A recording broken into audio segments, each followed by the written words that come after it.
Hello, mga kamaster, maraming salamat po sa lahat ng tumatangkilik ng ang tagapagtanggol, Diyos ng Digmaan. Paki-follow and subscribe mga master para sa mga susunod pang mga kabanata. Ang tagapagtanggol kabanata 1251 hanggang 1260. Levi Garrison. Ang pagbabalik ng Diyos ng Digmaan, ang tagapagtanggol. Levi Garrison. Kay kamusta ka pa? Tuluyan nang nawala ni Ichiro ang kanyang mga marmol. Nanginginig ang boses niya na halos hindi na niya natapos ang isang pangungusap. Sa sobrang panginginig ng kanyang katawan sa sobrang takot, tila babagsak na siya anumang oras. Samantala, nagdilim ang mukha ni Yuta sa takot at galit. Ikaw, Levi Garrison. Paano sa mundo ay buhay ka pa? Ungol niya. Hik. Napabuntong hininga ang mga samurai sa pinangyarihan, namutla ang kanilang mga mukha. Nang maisip nila na nakaligtas na sila sa pinakamalalang krisis na tumama sa kanilang mga lupain, nakilala nila ang lalaki ng kanilang mga bangungot, si Levi Garrison. Siya ay hindi lamang isang taong bumangon mula sa mga patay, ngunit ang kanilang pinakamalaking kaaway na nagpahiya sa kanilang bansa 50 taon na ang nakalilipas. Ang mga samurai ng Reisol niya ay may labis na pagkamuhi kay Levi, kaya kiniukit nila ang kanyang mukha ng malalim sa kanilang mga isipan upang hindi nila makalimutan ang kanilang tunay na kalaban. Ang pagpatay kay Levi Garrison ay naging pangunahing prioridad para sa bawat samurai sa Reisol niya. Parang isang misyon na nakatanim sa kanilang mga kaluluwa. Gayunpaman, nang makita si Levi na nakatayo sa kanilang harapan, ang kanilang matinding galit ay mabilis na napalitan ng kalituhan at takot. Multo ba siya? Marami ang nasa isip ng haka-haka na iyon. Kung tutuusin, nakita na nila ng sarili nilang mga mata ang bangkay nito. At gayunpaman, kahit papaano ay nabuhay siyang muli. Paano kalokohan? Hindi. Siya si Levi Garrison. Hindi namatay si Levi Garrison. Nakuha ko. Siya ang nagpadala ng The Calamity. Si Ichiro ang unang nakaunawa sa sitwasyon. Nahuli din niya ang katotohanan na si Levi ang naging master ng The Calamity. Ano? Siya ang master ng The Calamity. Bulalas ni Yuta na nanlaki ang mga mata. Noong unang lumitaw ang The Calamity, lahat ay sigurado na sila ay napunta sa kapangyarihan dahil sa pagkamatay ni Levi. Pero, sinong makakaalam, na sa totoo lang, si Levi Garrison ang namumuno sa The Calamity. Piraso-piraso, nagsisimula ng dumami ang mga nakaraang kaganapan. Ang pagkawala ng Harbinger of Death, ang serye ng mga aksyon na ginawa ng The Calamity, at ang mga kamakailang pagkamatay ay lahat ay nauugnay sa lalaki si Levi Garrison. Halata na noon, na naghihiganti si Levi. Ang lahat sa wakas ay nagkaroon ng kahulugan sa oras na iyon. Matapos ang kanilang mahabang paghihintay para sa pagdating ng The Calamity, si Levi Garrison sa wakas ay nagpakita sa kanilang mga pintuan sa halip. Patayin sila. Ibinigay ni Levi ang kanyang utos. Agad na kumilos ang North Sky Lord. Inihagis niya ang kanyang sarili sa karamihan, pinutol ang ulo ng kanyang mga kaaway.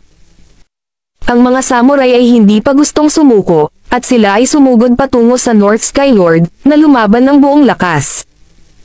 Kahit ilang beses kang bumalik mula sa mga patay, susundan ka namin. Sumigaw sina Yuta at Ichiro, binunot ang kanilang mahabang espada. Sa larangan ng digmaan, nilabanan ng mga samurai ang North Sky Lord, habang ang mga Ultimate Class Warrior ay nakatuon ang kanilang mga pag-atake kay Levi. Hindi nagtagal, natapos ang laban. Wala kahit isang samurai ang nakaligtas sa pakikipaglaban sa North Sky Lord, kasama ang kanilang mga bangkay na nakahandusay sa isang malagim na pool ng dugo sa lupa. Samantala, sina Yuta at Ichiro ay nasa dulo rin dahil ang kanilang mga mahabang espada ay walang awa na binasag ni Levi. Ang sumunod nilang nalaman, hinawakan sila ni Levi sa kanilang mga leeg at itinataas sila sa lupa. Sa kanilang mga mata na puno ng takot at pangamba, sumigaw sila, Levi, gaano ka man kalakas, hindi mo mapapatay si Tenichi. Hindi ka na makakalabas ng buhay ni Reisol niya. Hayaan mong sabihin ko sa iyo iyan. Hindi nila alam na iyon na pala ang mga huling salita nila. Sayang hindi kayo pupunta para makita iyon. Kasunod nito, sapilitang pinagbagsak ni Levi ang dalawang katawan. Dugo ang tumalsik sa buong lugar, at ang natitira na lang sa dalawang Ultimate Class Fighters ay isang nakakatakot na tumpok ng laman ng tao.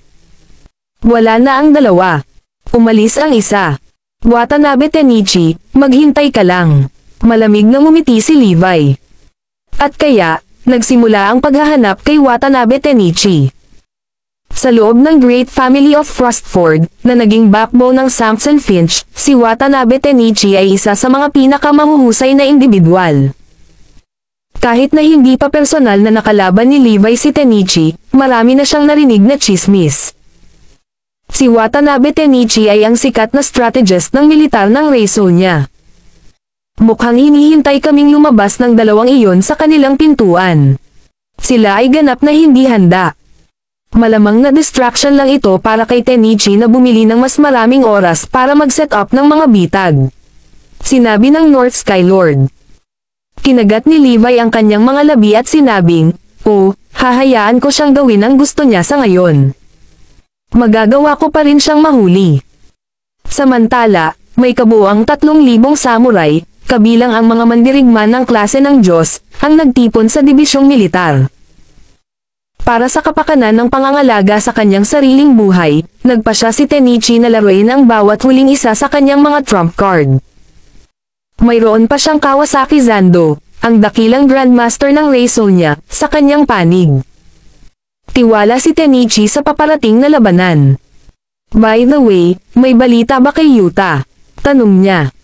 "Wala sa ngayon. Base sa nakalap na impormasyon ng ating mga especially iya, hindi pa kumikilos ang The Calamity," sagot ng kanyang nasasakupan. Talaga bang darating ang Calamity? Si Demon Blade, na nakaupo sa isang futon, ay umungol. Oo. Sigurado ako dyan, mariing sabi ni Tenichi. Ito na ang pagkakataon nating umakyat muli sa ranggo. Kung kaya nating talunin o sirain ang The Calamity sa labanang ito, maipapakita natin sa mundo kung gaano tayo kagaling. Ipinagpatuloy niya. Pinaikit ni Demon Blade ang kanyang mga mata at sinabing, "Bueno, hayaan mo silang pumunta. Papatayin ko lang silang lahat alang-alang sa Reisonian Bushido." Sa mga salitang iyon, mas napanatag si Tenichi kaysa dati. Nawala lahat ng takot at pangamba na naramdaman niya. Oh, mas mabuting magpakita sila. Gayunpaman, lumipas ang ilang minuto, ngunit wala silang natanggap na update sa kinaroroonan ng The Calamity. Wala na rin sina Yuta at Ichiro. Paano kung may nangyaring masama sa kanila? Sabi ng isa sa kanila. Boom. Sa eksaktong sandaling iyon, isang dumadagandong na dagandong ang umalangaw-ngaw sa buong asyenda. Ang mga tarangkahang bato ng dibisyong militar, na tumitimbang ng 5 tonelada, ay gumuho sa isang kisap mata. May sumipa sa kanila mula sa labas. Bam! Whoosh! Bago pa man makapag-react ang sinuman, nanginginig ang buong military division, na para bang isang lindol ang tumama sa lugar. Ang mga ripple ay nagsimulang mabuo ng hindi mapigilan sa artificial na lawa sa loob ng manor. May paparating. Lahat ng mga samurai na naka-standby ay mabilis na tumayo at pamwesto, matamang nakatingin sa mga pintuan ng silid. Si Kawasaki Zando, na kanina pa nagmumuni-muni ng nakapikit, ay biglang nagmulat ng kanyang mga mata, mukhang handa sa labanan. Bang! Bang! Dalawang hindi kilalang projectile ang lumipad sa silid sa bilis ng kidlat. Clink! Kumalabog! Clink! Ang mga samurai sa unang linya ng depensa ay mabilis na tumugon, lumilihis at naglazlaz sa mga projectiles. Ano sa mundo? Yuta! Ichiro! Nang sa wakas ay masusing tingnan ng mga samurais ang sinasabing mga projectiles na pinaputukan sa kanila, natigilan sila sa lugar, sa lubos na pagkabigla at takot. Ang mga iyon ay hindi projectiles, iyon ang mga laman at buto ni Yamamoto Yuta at Mitsui Ichiro. Namutla ang mukha ni Tenichi na parang kumot. Kaya nahulog na ang dalawa. Ganyan ba talaga kalakas ang The Calamity?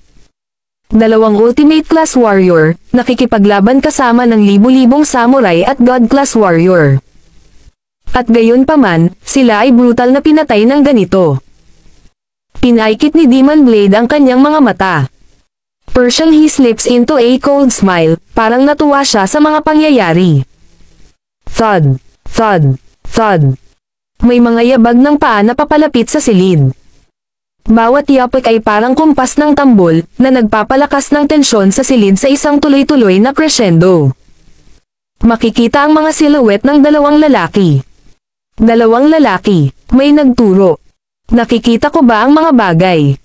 Dalawang lalaking sinusubukang lumaban sa amin. Dito sa military division, sabi naman ng isa. Ang mga samurai sa silid ay ganap na natulala sa kakaibang pagliko ng mga pangyayari. Seryoso. Ito ay masyadong walang katotohanan.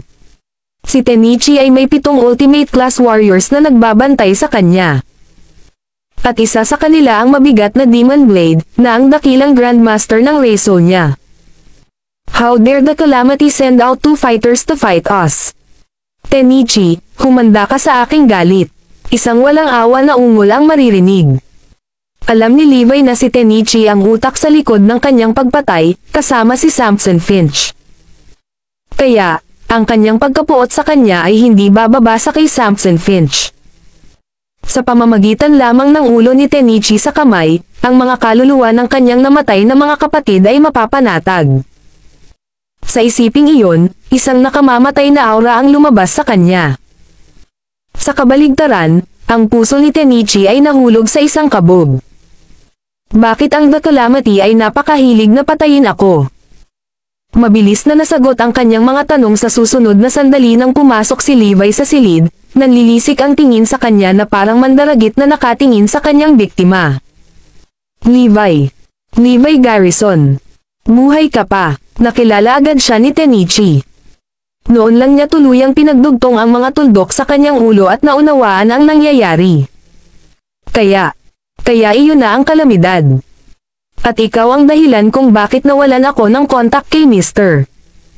Finch ng Great Family of Frostford, hindi ba? Napasimangot si Tenichi. Ang iba sa silid ay mukhang nabigla. Walang inaasahan na si Levi ang nasa likod ng lahat ng kamakailang kaguluhan at pagkamatay. Hindi katakataka na ang mga sangkot sa planong pagpatay sa kanya ay lahat ay tinutugis.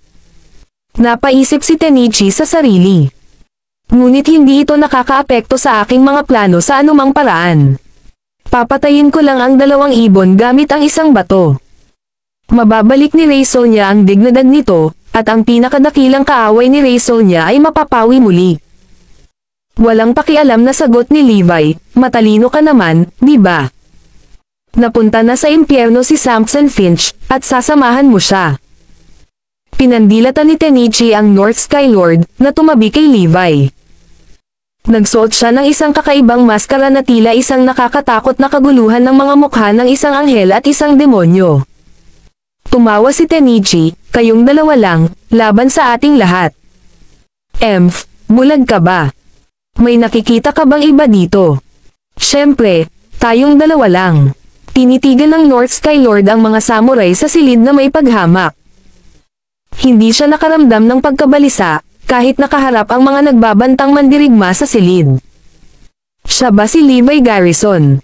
Nagsalita si Demon Blade, tinuro ang isang daliri. Oo, siya si Levi Garrison.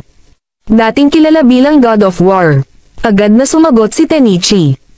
Siya ba ang nagdala ng kahihiyan kay Rezo niya 5 years ago? Ang nagpahiya sa Rezo ni Bushido. Ngumuso si Demon Blade, garalgal ang boses. Oo, siya iyon. Parang naghi-hysterical si Tenichi. Kaaway ko. Kaaway ni Rezo niya. Ganun ba? Kung gayon ang huling bagay na masasaksihan niya bago siya mamatay ay ang kapangyarihan ng Rezo ni Bushido. Dumagundong ang Kawasaki Zando. Itinaas niya ang kanyang mahabang espada, na hindi sumikat sa araw sa loob ng 50 taon. Gayunpaman, hindi pinansin ni Levi ang daldalan ng 2 at lumingon sa iba pang mga tao sa silid. Pumunta ako dito ngayon para sa tanging layunin na patayin si Watanabe Tenichi. Ang iba sa inyo ay maliligtas kung aalis kayo sa lugar ngayon. Siya ay sumigaw. Si Levi ay hindi isang halimaw na uhaw sa dugo na papatay ng sinuman. Nakatingin lang siya sa mga kalaban niya. Gayunpaman, kung ang mga inosente ay magpasya na hamarang sa kanyang daan, handa siyang patayin silang lahat. Walang paraan sa impyerno, sigaw ng isang samurai.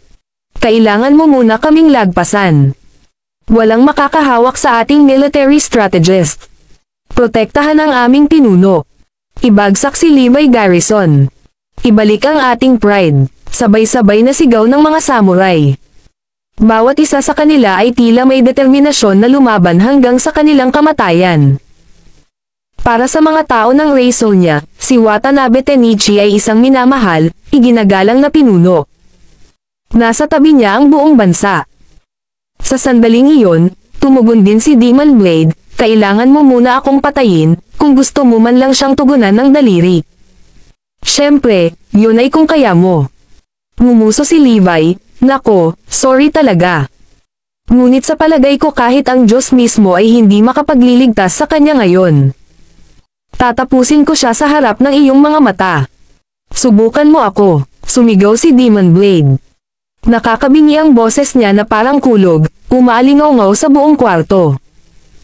How dare a young brat like that threaten me? Walang sino man ang maglalakas loob na saktan ako kahit kaunti man lang 50 taon na ang nakalilipas, kahit na ang pinakahuling mga mandirigma ng klase. Sa wakas ay nawala ng kalmado si Demon Blade, dahil nagsimulang kainin siya ng hindi mapigilan na galit. Sabi mo papatayin mo siya sa harap ko. Paano kalokohan? Ikaw ang namamatay ngayon. Tumayo si Demon Blade. Sa oras na iyon, kumikinang ang kanyang mga mata na parang leon na nagising sa pagkakatulog. Levi Garrison.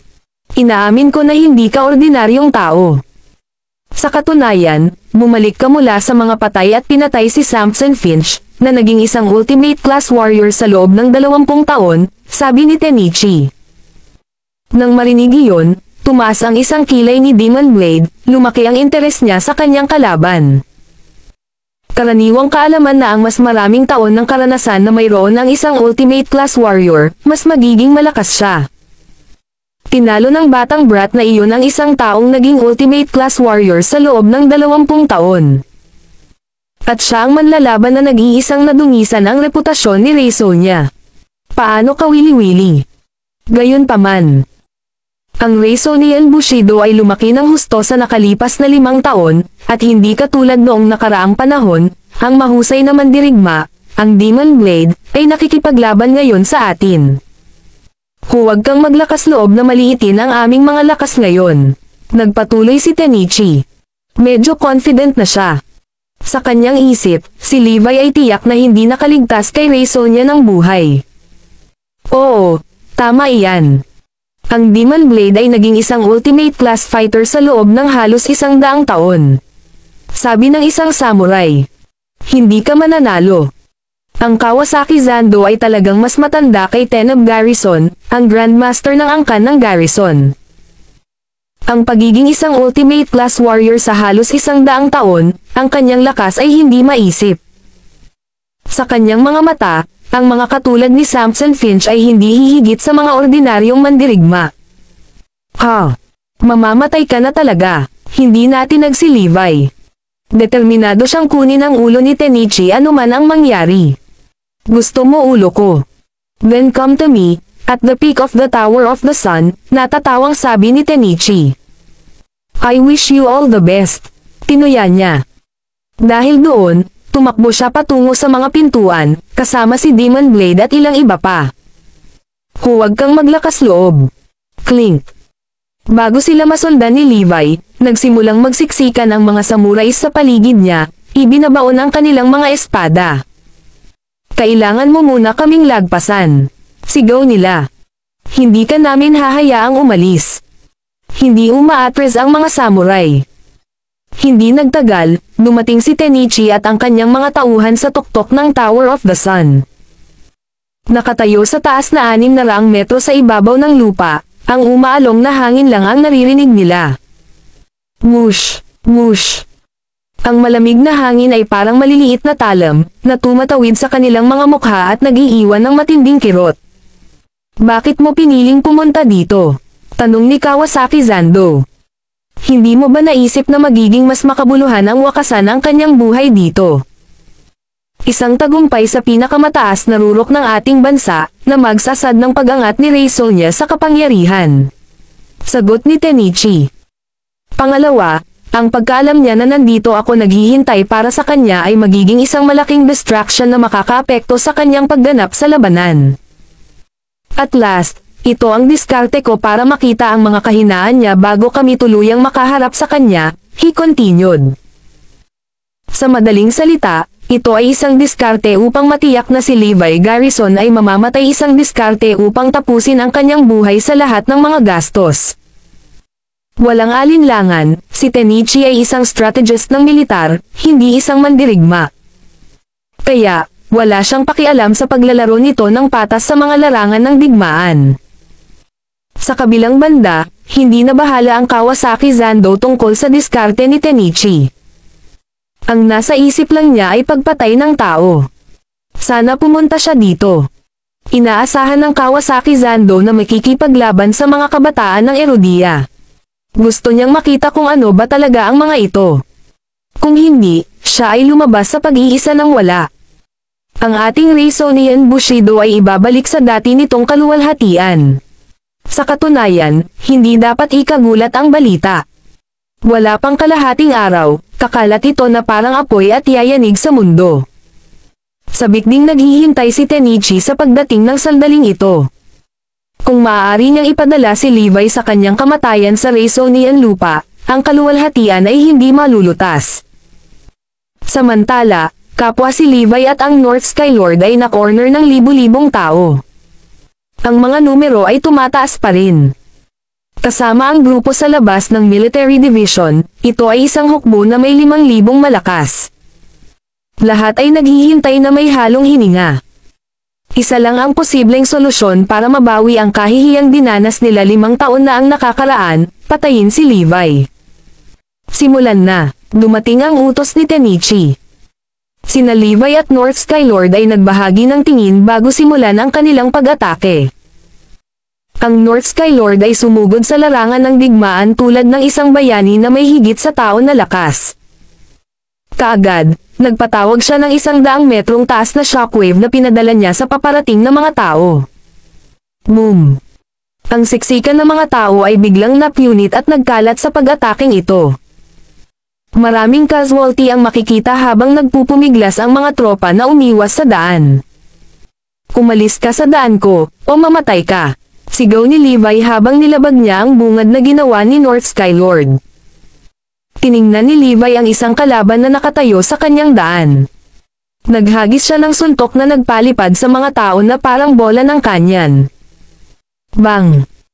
Ang suntok na iyon ay sapat na nagwawasak upang matamba ang higit sa 100 lalaki. Nakahiga sila doon sa isang namimilipit na masa, na may maraming mga bali ng buto. Naiinip ni Levi ang kanyang dila habang pinagmamasdan ang susunod na alon ng mga kaaway na paparating sa kanya. Isang sigaw ng labanan ang narinig habang ang isang squad ng mahigit 100 God-class warriors ay sumugod kay Levi na may mga saber sa kamay. Slash! Walang sino man ang makahuhula sa susunod na nangyari. Sa pagtama, nabasag ang mga sable. Para bang ang katawan ni Levi ay gawa sa bakal dahil ito ay ganap na hindi malalampasan. Walang pakialam na umiwas si Levi sa isang atake na nagmula sa kanyang kanang gilid. Lumapit siya at marahang hinawakan ang katana ng kanyang kalaban. Sa pamamagitan ng isang clockang motion, pinutol ni Levi ang talam sa kalahati. Sinubukan ng kanyang kalaban na tumakas, ngunit huli na ang lahat. Sa isang pitik ng kanyang palso, inihagis ni Levi ang talam sa katawan ng tao. Tumalsik ang dugo sa buong sahig bago ang patay na salarin ay gumuho sa lupa na may mahinang kalabog. Natigilan ang lahat. Ito ay mga mandirigma ng klase ng Diyos. Ang mga batikang mandirigma ay tinatrato na parang mga laruan lamang. Nagsimulang pawisan ang batalyon sa kanilang baluti. Paano nila matatalo si Levi? Ang kanyang ekspresyon naman ay walang pakialam. Ang laban ay walang iba kundi isang paglalakad sa parke para sa kanya. Tahimik siyang naglakad sa paligid kahit na napapalibutan siya. Ngunit ang North Skylord ay nagpinta ng isang ganap na naiibang larawan. Siya ay umatake tulad ng isang mabagsik na hayop, na nagpadala ng libo-libo na nakakalat sa ganap na kaguluhan. Ang pares ay may dalawang ganap na magkaibang estilo ng labanan. Ang isa ay kalmado, at ang isa, ligaw. Gayunpaman, gumawa sila ng isang nakakatakot na koponan. Para bang bumangon ang mga demonyo mula sa impyerno para lumaban. Bawat pag-atake na kanilang pinakawalan ay napipinsala o napatay ang sinuman sa kanilang landas. Sa maikling panahon, ang bakuran ng dibisyong militar ay naging isang libingan ng masa. Nagkalat ang mga tambak na katawan sa buong looban. Ang hukbo ng 5,000 ay hindi kalaban para kay Levi o North Skylord. Di nagtagal, umalis ang mag-asawa sa lugar na wala pang 2,000 lalaki na nagtangkang pigilan ang kanilang pagsulong. Ang mga tropa ay samurai, naniniwala sa diwa ng Bushido. Kahit na may mga posibilidad na laban sa kanila, hindi sila atres ng walang laban. Pumatay tayo. Dumating ang kanilang mga sigaw habang sila ay sumugod patungo sa mag-asawa. Muling umatake ang North Skylord, na sinundan ng malapitan ni Levi. Kasalukuyang itinatanghal ang isang matinding labanan. 5 minuto na lang ang lumipas, at walang naiwan na nakatayo. Matagumpay na nar-arrow ni na Levi at North Skylord ang isang batalyon na mahigit 1,000 malakas. Ang labanan ay nag-iwan ng maraming nasugatan. Sa kabila nito, nag-alab pa rin sila sa pagnanais na pigilan sina Levi at North Skylord. Gayunpaman, ang kalubhaan ng kanilang mga pinsala ay humadlang sa kanila na bumangon. Walang magawa ang mga tropa kundi manood ng walang magawa habang nilalampasan sila. 5,000 batikang mandirigma ang nagawang pigilan ang magkapareha sa loob ng halos 10 minuto. Kinilabutan sila. Ang mga natalo ay ang mga Ultimate Samurai Masters, na, walang pag-aalinlangan, ay nalampasan ang 30,000 na nilabanan ni Levi 5 taon na ang nakakaraan. Ipinakita lamang nito kung gaano karaming kapangyarihan ang natamo ni Levi sa loob ng 5 taon. Ngayon, nakakuha pa siya ng makapangyarihang kakampi. Siya ay halos walang talo. Patuloy, sa tore ng araw. Sigaw ni Levi, ang kanyang mga mata ay nag-aapoy sa isang malamig na glow. Ang hindi napagtanto ni Levi at ng North Skylord ay ang naunang labanan ay isang lasa lamang ng kung ano ang darating. Maaaring mayroong isang hukbo na 5,000 sa bakuran ng dibisyon ng militar, ngunit iyon ay isang maliit na bahagi lamang ng mga conscripted na mandirigma. Huminto si Levi upang suriin ang lugar at nalaman na ang tunay na humahadlang sa kanilang pag-unlad ay nasa labas ng bakuran.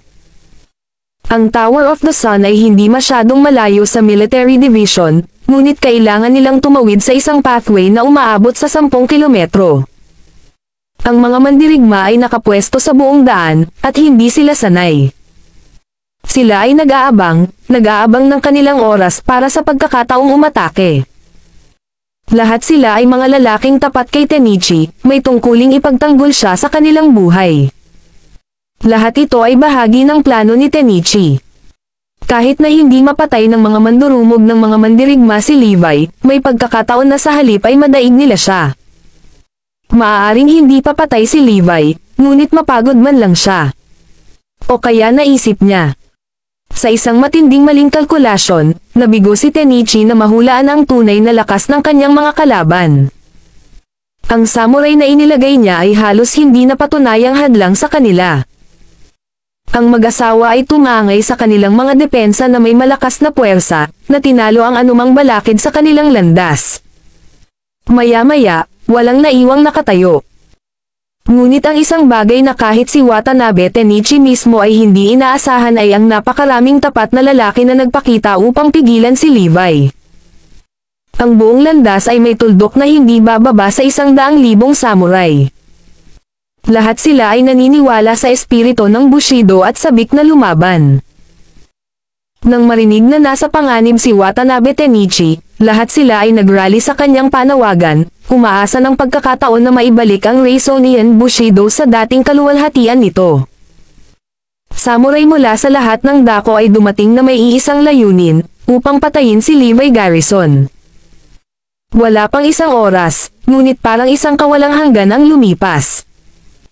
Hindi nagtagal, dumating sina Levi at North Skylord sa base ng Tower of the Sun. Parehong basang-basa ng dugo ang dalawang lalaki para mapagkamalang bangkay, ngunit hindi sa kanila ang dugo. Sa ngayon, lahat ng daang libong lalaki na nakatagpo nila sa kanilang pagpunta sa Tore ng Araw ay natalo. Ang mga katawan ay nakasalansan, na may baho ng dugo at digmaan na pumupuno sa hangin. Sa buong rehiyon, ang mga daing ng natalong samurai ay narinig. Ito ay isang malungkot na panaghoy ng kahihiyan at dalamhati. Ito ay isang mas malaking pahid kay Reisonian Bushido, mas masahol pa kaysa sa napakalaking kahihiyan na kinailangan nilang tiisin 5 taon na ang nakararaan. Kahit 100,000 samurai ay hindi makapigil sa kanilang dalawa. Kung ang balita ng labanan ay kumalat, ito ay pinangalan ng Battle of Gods. Ang Master of the Calamity, pati na rin ang North Skylord, ay matagumpay na natalo ang 100,000 samurai sa Reisonia. Ito ay katumbas ng 2 lalaking nasa hustong gulang na nagtatanggal ng mga insekto. Ang mga Reisonian ay walang natitirang dignidad, sapagkat ito ay ganap na nawasak ng kanilang mga pagkatalo sa labanang ito.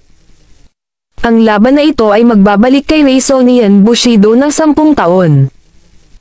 Hindi lang mga lalaki ang nawala sa kanila, ngunit higit sa lahat, ang kanilang dignidad. Ang kahihiyan ay higit pa sa kaya ng lahat. Maaari lamang silang manood, ganap na kaawa-awa sa pagsulong ng mag-asawa. Di nagtagal, si Tenichi na lang ang baalang makipaglaban. Siya ay nagdala ng pag-asa ng libo-libo sa Reisonia. Ito ang mga lalaking lubhang gustong ibalik si Reisonian Bushido sa isang mas kagalang-galang na estado. Dapat matalo si Levi Garrison. Luwalhati kay Reisonia. Libo-libo sa mga nahulog ang nakahiga doon, ang kanilang mga mata ay nanunood sa Tore ng Araw, ang lugar kung saan nanatili ang kanilang tanging pag-asa. Pagtingin sa Tower of the Sun, napangisi si Levi. Kahit na pumunta ka sa impyerno at bumalik, Tenichi, aayusin ko ang ulo mo. With that, pumasok si Levi at North Skylord sa tower. Tenichi ay hindi tungkol sa ipaalam sa kanila Walt sa loob, walang hadlang.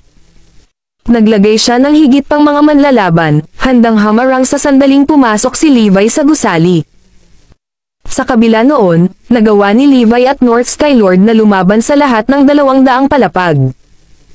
Pagkatapos ng lahat, ito ay hindi isang tanong ng kahirapan ngunit oras lamang.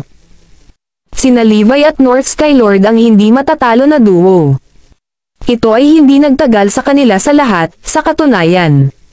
Ang labanan ay isang madugong labanan, habang sila ay lumaban sa kanilang paraan.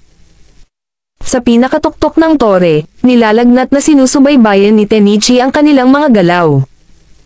Ang bawat bit ng pagunlad ay iniulat sa kanya, na walang impormasyon na ipinagkit.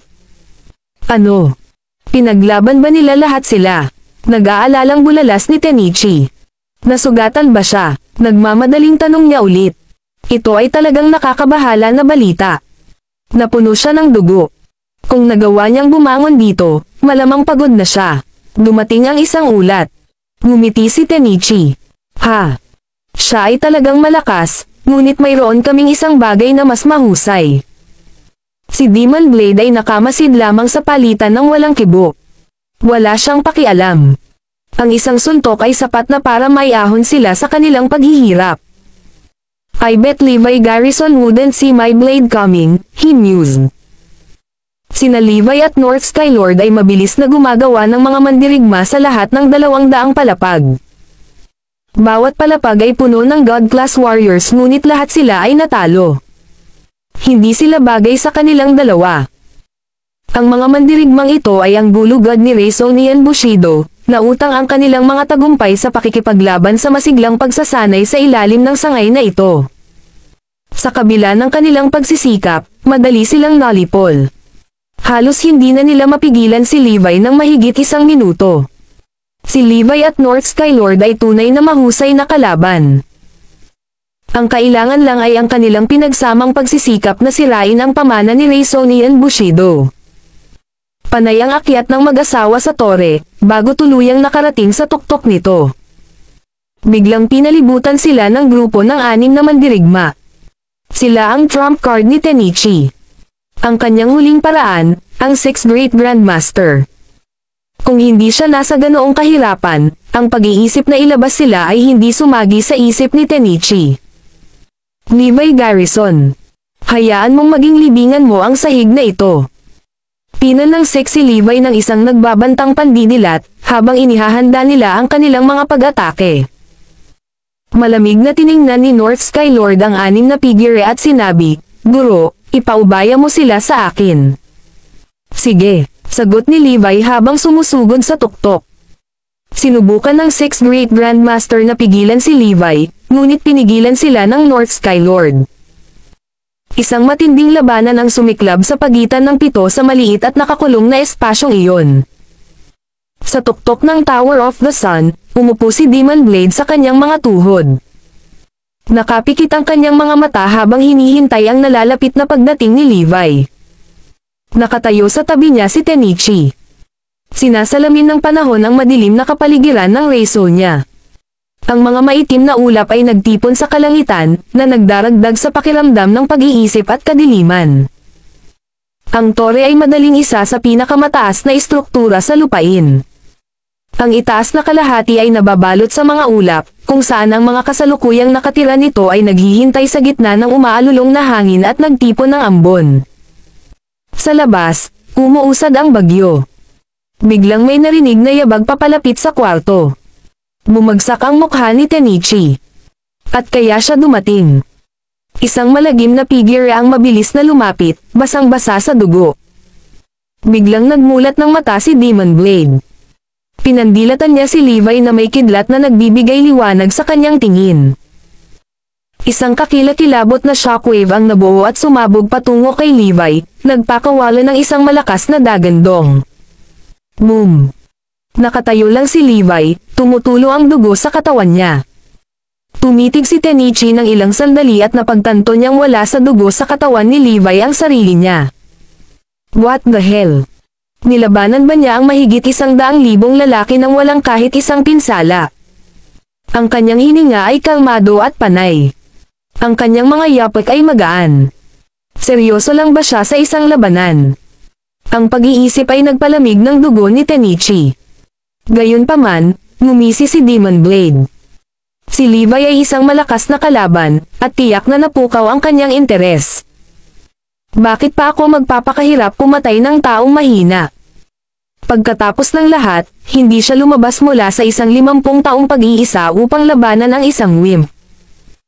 Nang dumating si Levi, tumingin siya sa kanyang paligid na nalilito bago sinabing, "Hindi masamang lugar na pinili mo para sa iyong kamatayan. Ikaw ay mayabang na maliit na shitty." Sumulyap si Demon Blade kay Levi at tinitigan ito ng masama. Nakakagulat, si Tenichi ay tila nakaka-relax. "Goodness, napakalakas mo. Kung hindi dahil sa mga pangyayari, gusto kong maging kaibigan ka. Sa tingin mo ba ay karapat-dapat kanyan?" Asar ka. Inis na inis ni Levi ang dila at tinuro ang isang paratang na daliri kay Tenichi. "Tingnan mo. Alam kong determinado kang patayin ako at lahat, ngunit alam mo ba kung sino ang lalaking ito, na nakatayo sa iyong harapan?" Tanong ni Tenichi, na may absent-minded flick ng kanyang palso. "Payagan akong ipakilala sa iyo si Demon Blade, ang ultimate class warrior na may pinakamataas na kalibre sa Rezo niya."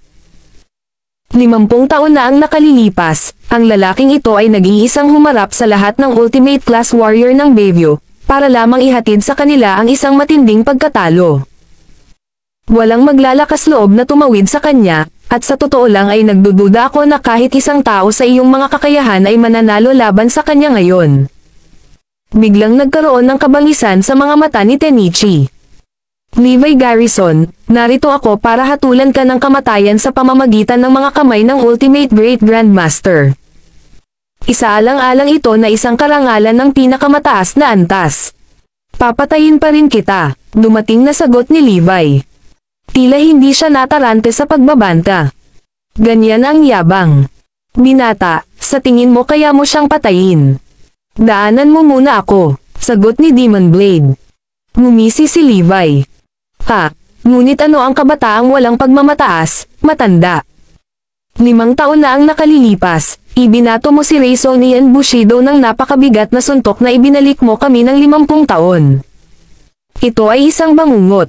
Ikaw ang aming pinagmumulan ng kahihiyan.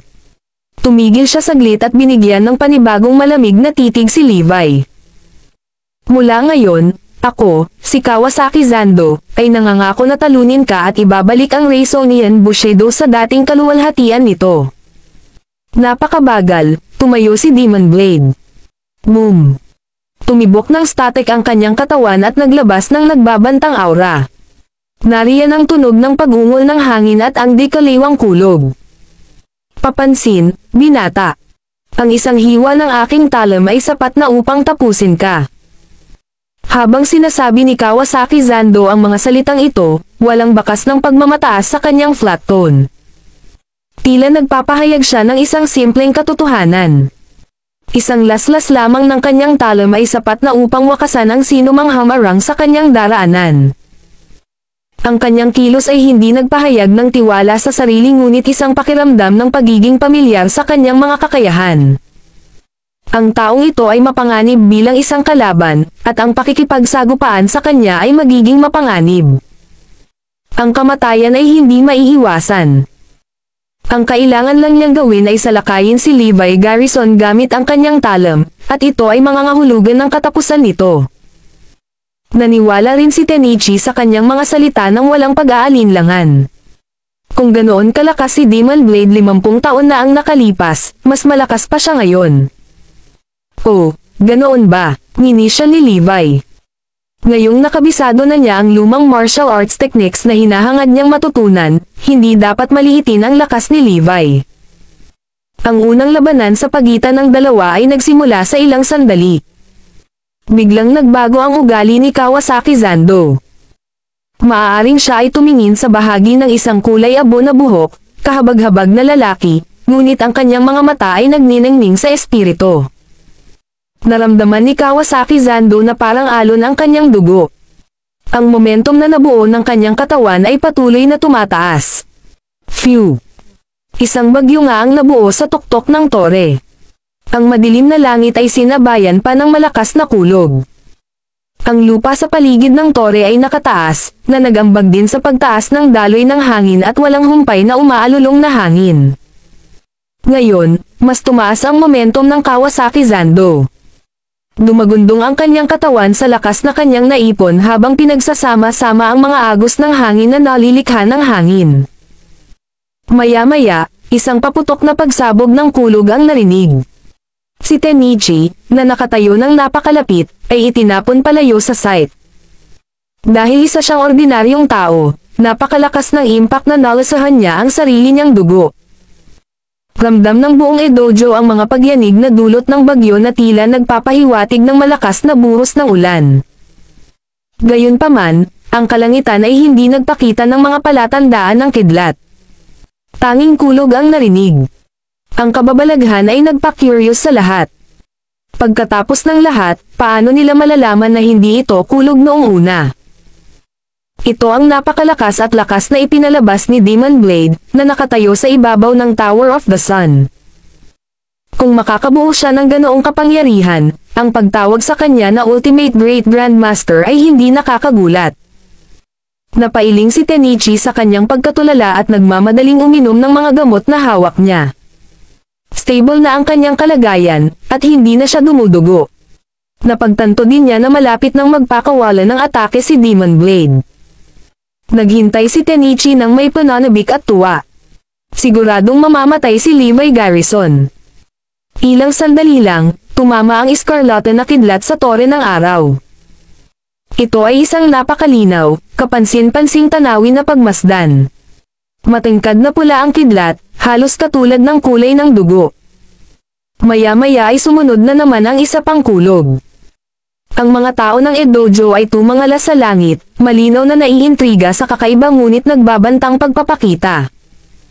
Gayunpaman, Walang sino man ang nakahula na hindi iyon kidlat kundi isang talam. Makalipas ang 50 taon, muling nagpakita ang Yoto ng Kawasaki Zando, sa wakas. Ang talam ay may ethereal na kalidad na nakakasilaw sa mga nanonood. Paano nakagawa ang talam na iyon ng ganoon kalakas na pagyanig? Ang pagpapakitang ito, kasama ang nakababahalang kapaligiran, ay lumikha ng isang nakakagulat na eksena. Sa sandaling ilabas ni Demon Blade ang kanyang Yoto, nagliwanag ang madilim na kalangitan na may tindi na maaaring kalabanan ang liwanag ng araw. Pansamantalang nabulag ng crimson light si Tenichi, at intuitive niyang iniwas ang kanyang tingin. Gulong-gulo ang isip ni Tenichi.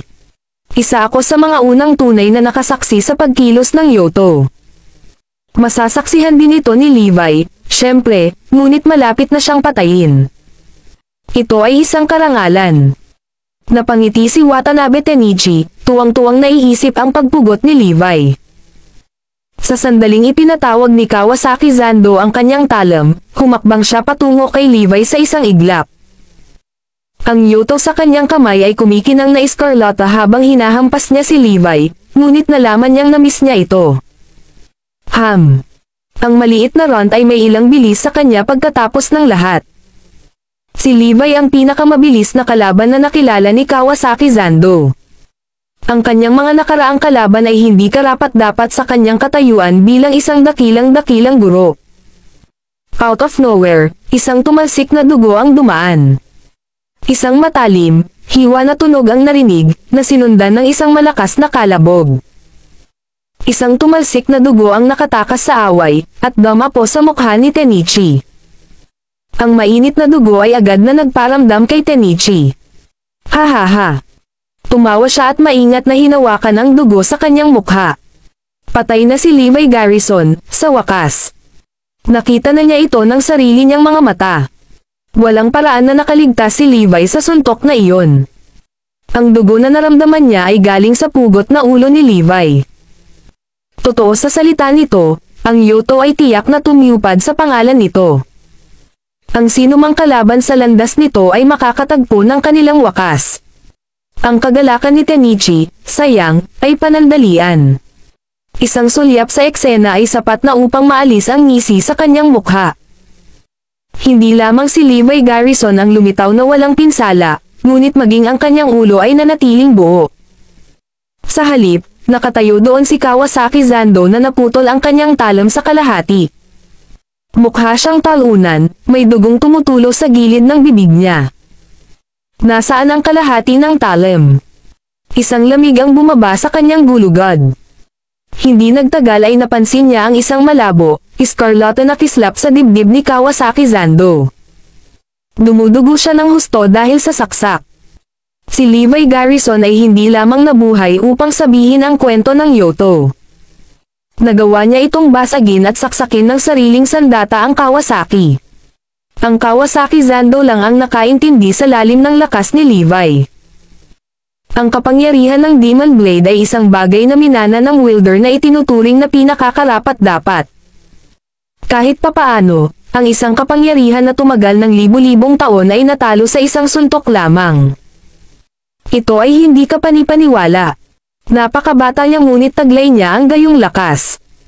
Walang duda na ito ang nag-iisang Diyos ng digmaan ni Erudia. Ang Erudia ay tiyak na isang kamangha-manghang lugar na nakagawa ng isang tulad nito. Posible bang doon siya galing? Hindi na kinaya ni Kawasaki Zando habang iniisip niya ito.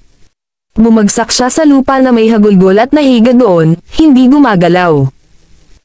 Ang Ultimate Great Grandmaster na ito, na halos isang siglo na ang edad, ay nabigo sa kanyang misyon na ibalik ang kaluwalhatian ni Raysonia. Hindi man lang niya maprotektahan ang kanilang military strategist. Ngayon, ganap na natalo si Raysonia Bushido.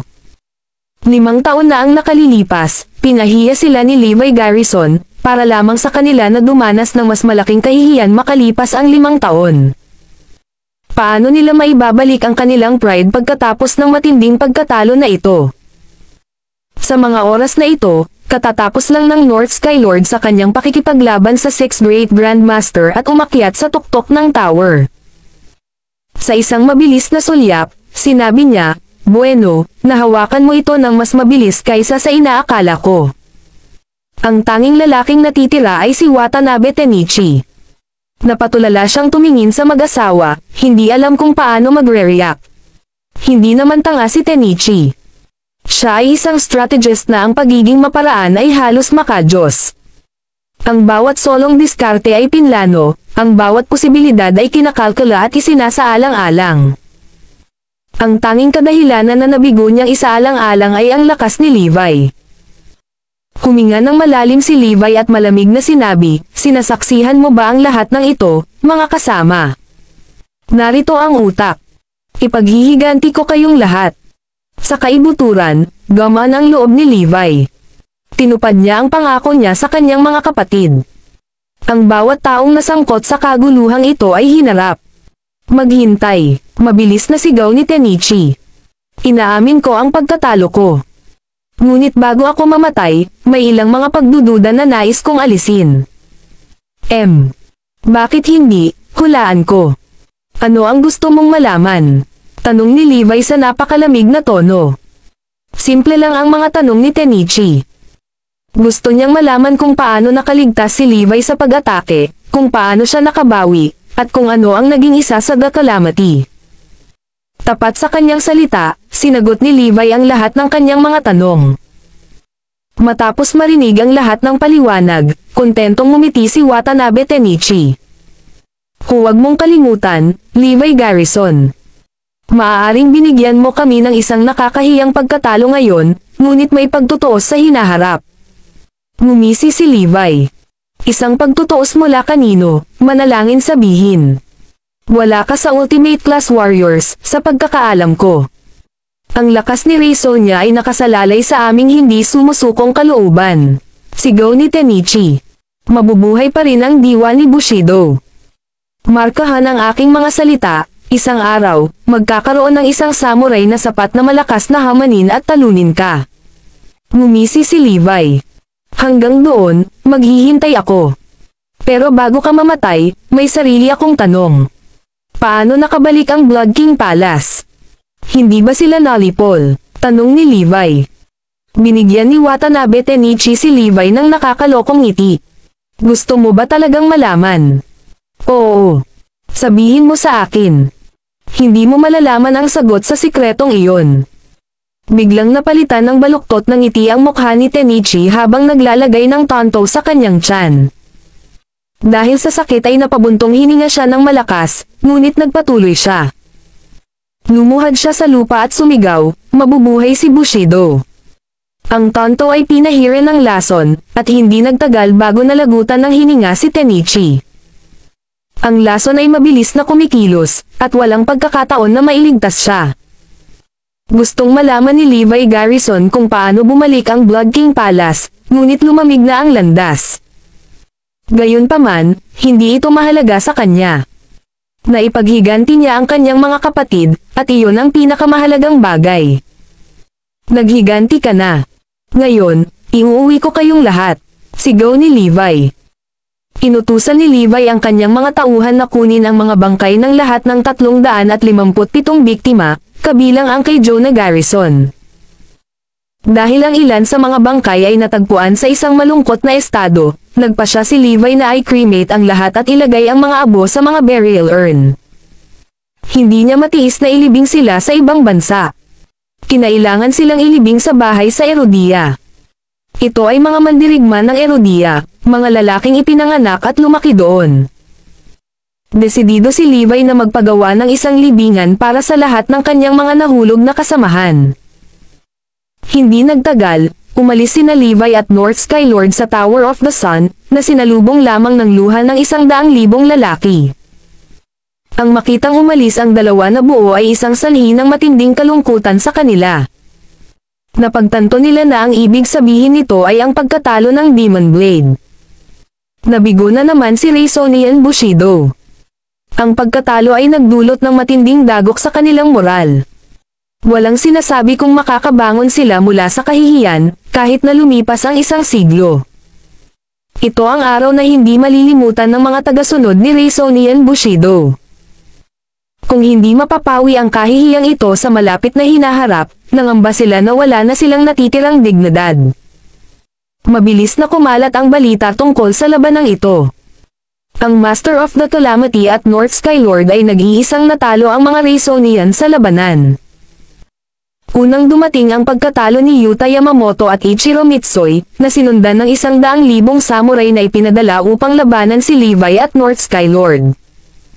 Kabilang sa pinakamalaking nasawi ay ang 7 Great Grandmasters kabilang ang Demon Blade.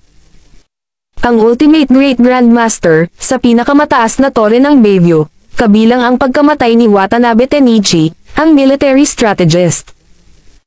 Ang mundo ay sumabog sa isang siklab ng galit sa lalong madaling salita ay lumabas.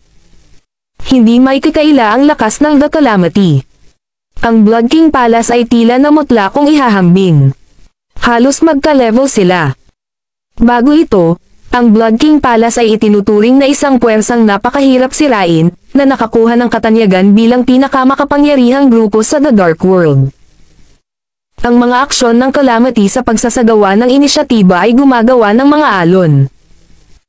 Ang pagkakaroon ng panalo sa tinatawag na Battle of the Gods, ang The Calamity ay nakakuha ng isang lugar sa hierarchy. Mabilis silang na-rank bilang ang pinakamapanganib na puwersa sa mundo, at ang kanilang mga antas ng panganib ay wala sa mga chart. Gayunpaman, hindi makatarungan na ihambing ang parehong The Calamity at Blood King Palace sa parehong ugat. Ang Blood King Palace ay isang organisasyong ipinagmamalaki ang malilim na pakikitungo, kabilang ang pagpatay, sabotahe, at mga banta upang maitatag ang dominasyon nito. Ang Calamity, sa kabilang banda, ay nais lamang na makaganti sa mga nakaraang hinaing. Gayunpaman, ang pagkilos na ito ng paghihiganti sa kanilang mga nahulog ay nakita bilang isang bagay na mas nakakatakot at malupit sa mata ng publiko. Kahit papaano, mas masahol pa ito kaysa sa mga nakaraang aksyon ng Blood King Palace.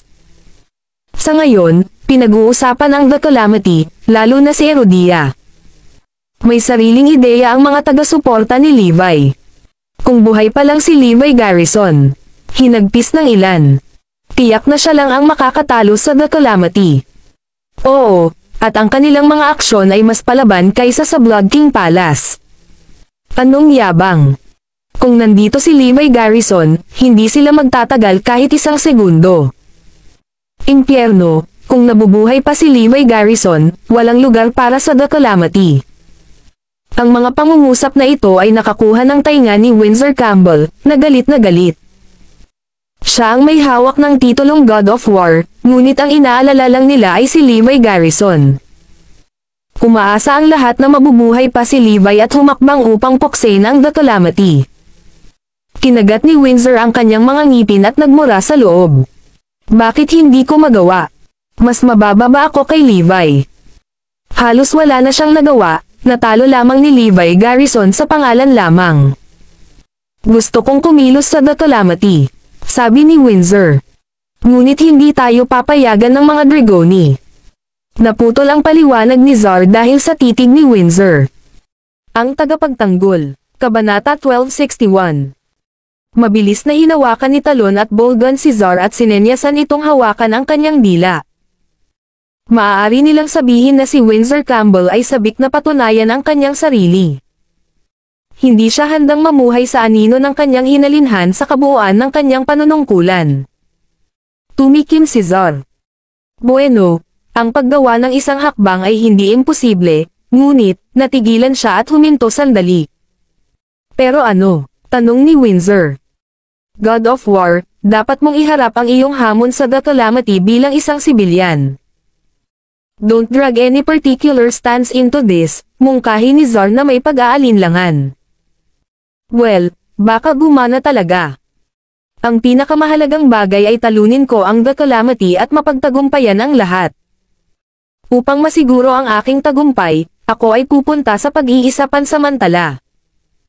Sabik si Windsor na isagawa ang mga kasanayan sa pakikipaglaban na itinuro sa kanya ni Samson. Kung matagumpay ang aking pagsasanay, hamanin ko ang The Calamity. Ang aking mga pagkakataon na magtagumpay ay magiging mas mataas din. Maaaring si Windsor Campbell ay may marangal na katauhan, ngunit hindi pa niya nahaharap ang isang tunay na kalaban. Para sa kadahilan ng iyon, palagi siyang nagkakamali sa pag-aakala na walang ibang mga eksperto sa mundo. Ang gayong mga pag-iisip ay naging kampante sa kanya. Dahil dito, ang pagiging mailap ni Samson ay napakahusay na ang balita ng kanyang kamatayan ay hindi naabot sa pandinig ni Windsor. Wala siyang paraan para malaman ang lahat. Bumalik sa Northampton, kakatanggap lang ni Zoe at Emma Jones ng salita mula kay Levi sa telepono. Nanay. Levi said he'd be back soon, excited na sabi ni Zoe. Sa lahat ng ito, naging normal ang mga bagay. Wala ring dumating para sa ulo ni Forlivia, ngunit kinailangan ni Zoe na panatilihin ang charade. Inakala ng lahat na patay na si Levi, kaya kailangan nilang gampanan ang bahagi ng nagdadalamhating pamilya. Pagkatapos ng lahat, mayroon pa ring mga estranghero na dumating upang magtanong tungkol sa impormasyon tungkol sa mga kalagayan ng pagkamatay ni Levi. Kaya naman, kinailangan nilang maglaro ng ligtas. Noong panahong iyon, marami na ring kontrabida ang nagpakita. Hindi pa katagal, ang angkan ng garrison sa Auckland City ay tinutuya. Ang mga Lopez at ang pamilyang itim, sa kabilang banda, ay naniniwala na si Levi ay pinatay hanggang sa mamatay ng angkan ng garrison. Kasabay ng katotohanang pinutol na ni Dale Lehman ang ugnayan kay Zoe, ang mga Lopez at ang pamilyang itim ay nagtulak kay Zoe na makahanap ng isang tagapagtaguyod. Ito ay para sa kanyang pinakamahusay na interes, o kaya inaangkin nila, na siya ay nakahanap ng isang makapangyarihang bagong asawa. Sa ganoong paraan, masisiguro niya ang kanyang ari-arian at kayamanan. Gayunpaman, ang pamilya Lopez at Black ay hindi ganap na nagkamali sa kanilang mungkahi. Dahil nawalan din siya ng suporta ng Lehman Group, maraming tagalabas ang tumitingin sa Morris Group ng may malaking interes. Si Zoe at ang iba ay dahan-daang itinutulak sa bingit ng panganib. Mahihirapan siyang kumapit sa lalong madaling panahon. Sa sandaling ito, si Levi Garrison ay bumabalik sa Erodia. Ang entourage na sumunod sa kanya ay naglalaman ng kabuuang 357 burial urns. Kabilang sa mga ito ay ang mga labi ng Hades, na nakabalot sa isang hiwalay na sheet. Total, taga-El Nation siya, and they deserve closure as well. Nagpasya si Levi na ayusin muna ang usapin ng kanyang mga kasama sa Erodia bago ibalik ang labi ni Hades sa El Nation para sa kanyang paglilibing. Nauna rito, nagsagawa ng libing si Levi sa isang hindi pinangalanang bayan malapit sa Northgale at ipinakremate doon ang mga labi ng lahat ng mga biktima. Lahat ng mga inosenteng buhay na ito. Nakakalungkot na tanawin. Mga kasama, nasa unahan ang ating tinubo ang bayan. Sa wakas, naiuwi na rin kita. Sigaw ni Levi, sa sandaling nakita niya ang pamilyar na tanawin ni Erodia. Kung hindi dahil sa grupong ito ng magaspang na lalaki, malamang na hindi na siya buhay. Binigyan nila siya ng pagkakataong muling ipanganak. Sa kabutihang palad, siya ay sapat na malakas upang ipaghiganti ang kanyang mga kasama. Wala sa mga salarin ang nararapat na makalabas ng buhay. Habang papalapit sila sa hangganan ni Erodia, bumaba si Levi sa kotse. Hawak ang urn ni Jonah sa kanyang mga kamay, naglakad siya patungo sa lupang Erodian. Sumunod naman ang iba sa kanyang team. Si Levi ay nagpapatupad ng pinakamataas na parangal na posible upang maiuwi ang kanyang mga nahulog na kasama. Sa split second na naganap, halo-halong damdamin si Levi tungkol sa kanyang misyon. Siya ay lubos na hinalinhan na maaari niyang iuwi ang mga ito at isama sila sa kanilang sariling lupa. Hindi niya sila maaaring palakihin upang maging martir o makabayan, ngunit maaari niya silang itayo ng isang libingan o isang monumento man lang. Ang kanyang kaligayahan ay panandalian, gayunpaman. Lumapit si West Skylord kay Levi na may malungkot na ekspresyon sa kanyang mukha. Guro, dumating ako na may dalang masamang balita. Magsalita ka. Sandaling nag-alinlangan si West Skylord bago sumagot, naglabas na ng ban. Ang lahat ng mga sementeryo ay hindi limitado sa mga tulad ni G.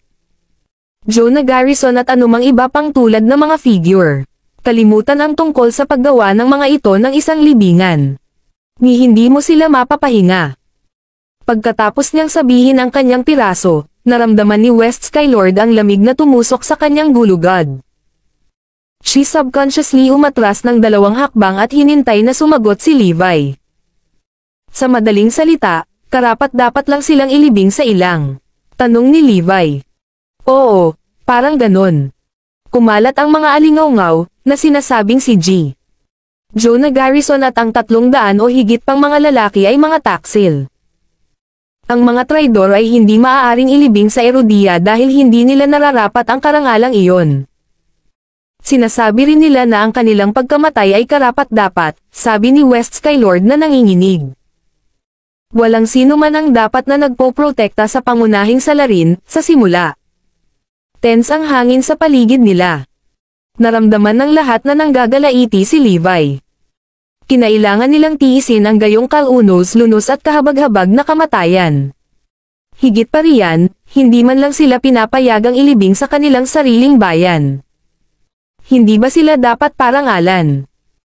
Kung hindi niya magagawa iyon para sa kanyang mga nahulog na kasama, paano niya haharapin ang kanilang mga kaluluwa?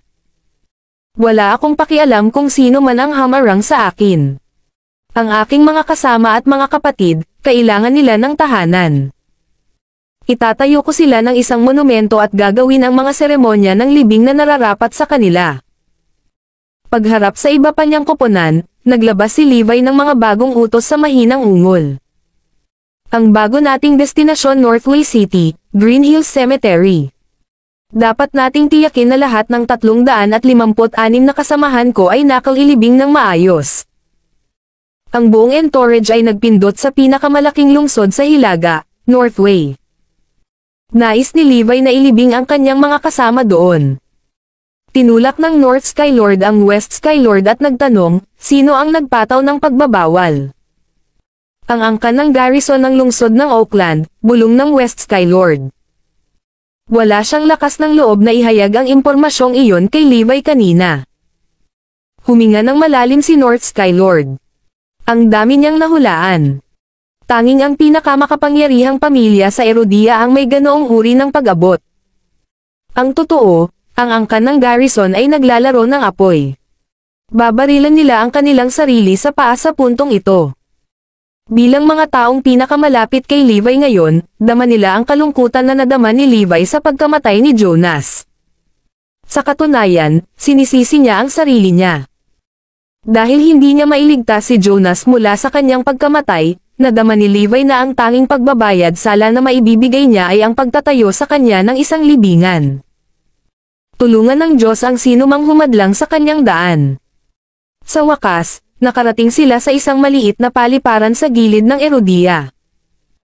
Hinawakan ni Levi at ng kanyang koponan ang mga kahon na naglalaman ng mga urn at maingat na inilipat ang mga ito habang naglalakad. Ang susunod na flight ay patungo sa Northway City na walang maraming pasaherong sakay. Pagkatapos ay nagpasya si Levi na bilhin ang lahat ng bakanteng upuan. Ito ang pinakamaliit na magagawa niya at ang pinakamagalang, sa kanyang opinyon. Hindi niya matiis na tingnan ang mga urn. Siyempre, ito ay nasa ilalim ng pag-aakalang maraming upuan. Walang pagnanais si Levi na magdulot ng anumang abala sa iba. Bukod dito, ang mga kahon ay maingat na nakabalot, kaya walang makapagsasabi kung ano ang nilalaman nito. Maya-maya lang, isang party ng 3 babae at 2 lalaki ang pumunta sa counter. Ang mga babae ay mukhang maganda, at ang mga lalaki ay medyo maganda. Ang batang babae na nakatayo sa harap ng grupo ay partikular na nakamamanghang. Siya ay may maliit at makinis na mukha, hindi hihigit sa kanyang palad. Ang kanyang balat ay kaakit-akit, nakapagpapaalaala sa hindi pinutol na jade. Nakasuot siya ng blouse at isang pares ng hot pants, na tumambad sa kanyang mahaba at balingkinitan na binti. Ang kanyang creamy white na balat ay mukhang kaakit-akit. Medyo bata rin ang mukha ng dalaga. Dahil sa pagiging bata niya, malamang na estudyante pa siya. Sa isang sulyap, masasabi ng sino man na siya ang campus belle. Bahagyang kumunot ang noo ni Sophie Lehman na binigyan ng masamang tingin ang boarding pass. Bakit late ka na bumili ng tiket, Harris? Ngayon kailangan nating lumipad sa klase ng ekonomiya. Binibigkas niya ang mga salitang klas ng ekonomiya, na may bahagyang pagniwi. Sumagot ang katabi niya, kasalanan ko. Titingnan ko kung maa-upgrade ko tayo. Kagagaling lang ng grupo ng 5 mula sa summer vacation nila sa North. Kinuha ni Harris Lopez ang kanyang boarding pass at naglakad patungo kay Levi, na papasok sa unang klase. Hoy ikaw! Magpalat tayo ng upuan. Babayaran ko ang pagkakaiba at bibigyan kita ng isa pang 5,000 para sa iyong problema. Si Harris Lopez ay maaaring maging masyadong demanding kapag kailangan niya. Hindi nag-abalang tumangala si Levi at binigyan si Harris ng isang matatag na hindi. 10,000 kung gayon, galit na sabi ni Harris. Hindi. Paano kung 50,000? Nagtanong muli Harris, sa pamamagitan ng gritted ngipin. Sabi ko, hindi. Sapat na ito para mawala na rin ang galit ni Sophie Liman. Hoy, anong ibig sabihin ito? Hindi ka man lang titingin sa amin kapag kausap ka namin. Napakabastos mo. Nginitian din ng ibang kaklase sa grupo si Levi. Eksakto. Sino ka sa tingin mo, nagpapanggap na mayaman? Ang tiket na ito ay nagkakahalaga lamang ng 1,000. Ano ba, kahit ang aking pagkain ay mas mahal kaysa sa iyong katangahang tiket. At tingnan mo ang murang She *T na suot mo. Mga designer label pa ba ang mga iyon? Sa palagay ko wala kang gaanong pera pagkatapos ng lahat.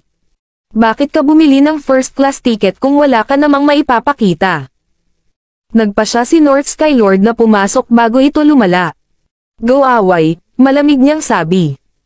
Nakita niyang galit na si Levi. Mabuti. Iniwan sila ni Sophie Liman na tulala. Ito ay hindi katanggap-tanggap.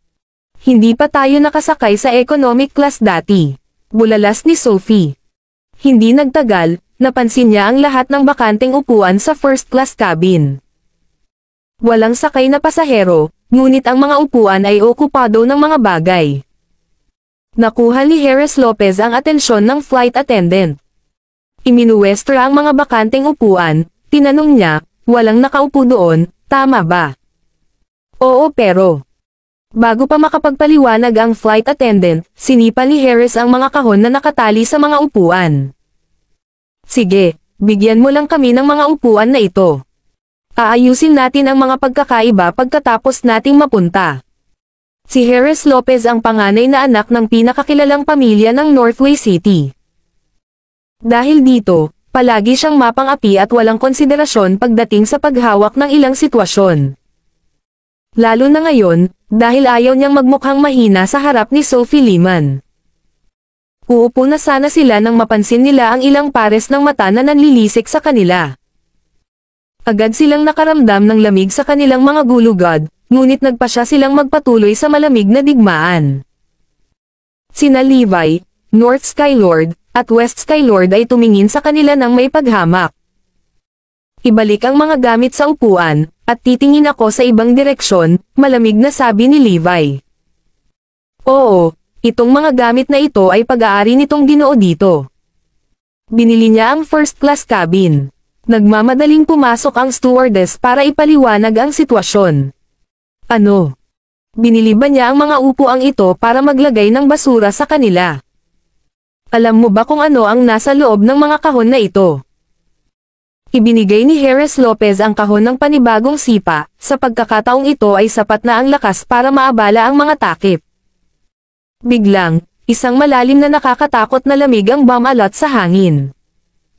Agad na natigilan sina Harris, Sophie at ang iba pang mga bata. Ang ginaw ay kakilakilabot, at mayroong isang bagay na medyo nakamamatay tungkol dito. Parang may gustong mamatay sa kanila. Naabot ng North Skylord ang mga limitasyon ng kanyang pasensya. Sa isang marahas na pag-igting, binuhat ng North Skylord si Harris Lopez sa batok at inihampas siya sa lupa. Bang! Naipit si Harris sa lupa, hindi makagalaw. Malamig ang hanging nalanghap niya at medyo nahihirapan siyang huminga. Ano sa tingin mo ang ginagawa mo? Sumigaw si Sophie, bitawan mo siya. Pakawalan mo siya. Nababalisa ang mga flight attendant sa pangyayari. Oo, Pakiusap, bitawan mo siya. Pakawalan mo siya. Agad na pinakawalan ni North Sky Lord si Harris matapos niyang marinig ang utos ni Levi. Gayunpaman, hindi hahayaan ni Levi ang slide na ito. Ibalik ang mga gamit sa kanilang mga upuan. Humingi ng paumanhin, at tatawagan namin ito ng isang araw. Habang sinasabi niya ito, hindi umaalis sa titig ni Harris ang kanyang mga mata. Itinuro ni Sophie Liman si Levi at napabulalas, ano ang nangyayari sa iyo? Ikaw ang gumawa ng karahasan, at gusto mo kaming humingi ng tawad. Paano ito lohikal? Si Sophie Liman ang ipinagmamalaki ng pamilya Liman, isa pang maimpluwensyang grupo sa Northway City. Hindi siya nanggaling sa common stock. Para sa kadahilan ng ito, hindi siya natatakot kahit kaunti pagdating sa mga paghaharap na tulad nito. So anong mga pagkakamali ko? Sabihin mo sa akin, sabi ni Levi. Binili mo ang first class na cabin, ngunit ginagamit mo ito upang itago ang mga dumi sa mga upuan. Ang mga upuan ay para sa mga tao, hindi bagahe. At saka, bakit hindi mo ma-check-in ang mga iyon? Pinapahirapan ninyo ang mga taong nangangailangan ng mga upuang iyon. Sigaw ni Sophie. Oo, ang mga upuan na iyon ay para sa mga pasahero, hindi bagahe. Bakit hindi mo kami hayaang maupo doon? Ilang iba pa ang nagpasya na sumali sa emosyonal na blackmail. Ngumisi si Levi at sinabing, dahil ginastos ko ang pera ko sa mga upuang ito, hindi sa iyo. Kaya napagdesisyonan ko kung ano ang ilalagay ko sa aking mga upuan. It's none of your f***ing business. Natigilan si Sophie sa ginawa ni Levi. Paano kung ipilit kong umupo dito? Galit na tanong ni Harris. Sige, subukan mo. Babulihin ko ang mga paa mo kapag ginawa mo iyon. Atengal North Sky Lord. Dadaldal si Harris ngunit hindi siya naglakas loob na magsalita. Takot na takot pa rin siya matapos ang unang encounter niya kay North Sky Lord. Ngayon, bumalik na kayo sa sarili ninyong mga upuan at kumilos kayo. Isinasaalang-alang na kayo ay mga bata, hahayaan ko itong mag-slide. Kung hindi, babulihin ko talaga ang mga paa mo. Sigaw ng North Sky Lord. Ang lahat ay natakot sa pagpapasakop. Isa-isa silang umatras ng dahan-dahan. Maaaring nagmula sila sa mga kilalang sambahayan, ngunit nang walang mga bodyguard sa paligid, walang nang-ahas na kumilos ng masyadong padalos-dalos. Gayunpaman, bago umalis sa first class cabin, kumuha si Harris ng ilang larawan ni Levi. Ano sa tingin mo ang ginagawa mo? Galit na tanong ni North Sky Lord. Nagsasawa na talaga siya sa kalokohan nila. Bueno, hindi ka ba kumikilos ng mataas at makapangyarihan kanina? Bakit hindi ka maghintay ng ilang sandali pagkatapos nating mapunta? Hihintayin kita sa Riverville, banta ni Harris. Ang Riverville ay si Harris, at tiyak na hindi niya hahayaang mag-slide ang issue. Not after kung paano nila siya pinahiya sa harap ni Sophie. So, ano ito? Dare you to push a finger on me in Riverville. Nginisyan ulit ni Harris. Ayon sa gusto mo.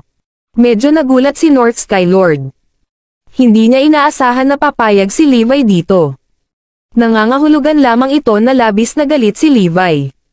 Tapos ka na. Bulalas ni Harris habang mayabang na naglalakad patungo sa economy class cabin.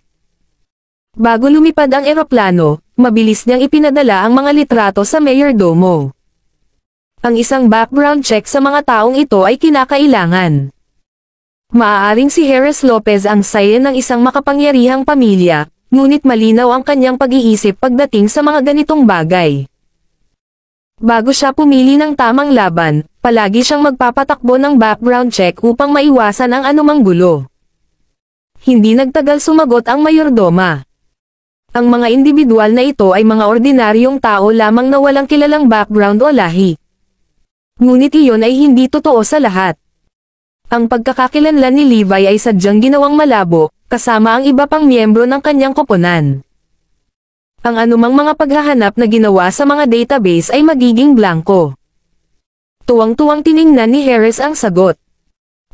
So grupo sila ng mga nobodies kung tutuusin. Mababaliw kayong lahat kapag lumapag ang eroplanong ito. Kailangan silang turuan ng leksyon sa pagiging hindi makatwiran. Sabi ni Sophie na may halong pagtataka. Akala niya wala siyang ginawang masama at si Levi ang may kasalanan. Si Sophie ay nanatiling masaya na walang kamalayan sa katotohanan na ang kanyang ginawa ay emosyonal na pang-blackmail.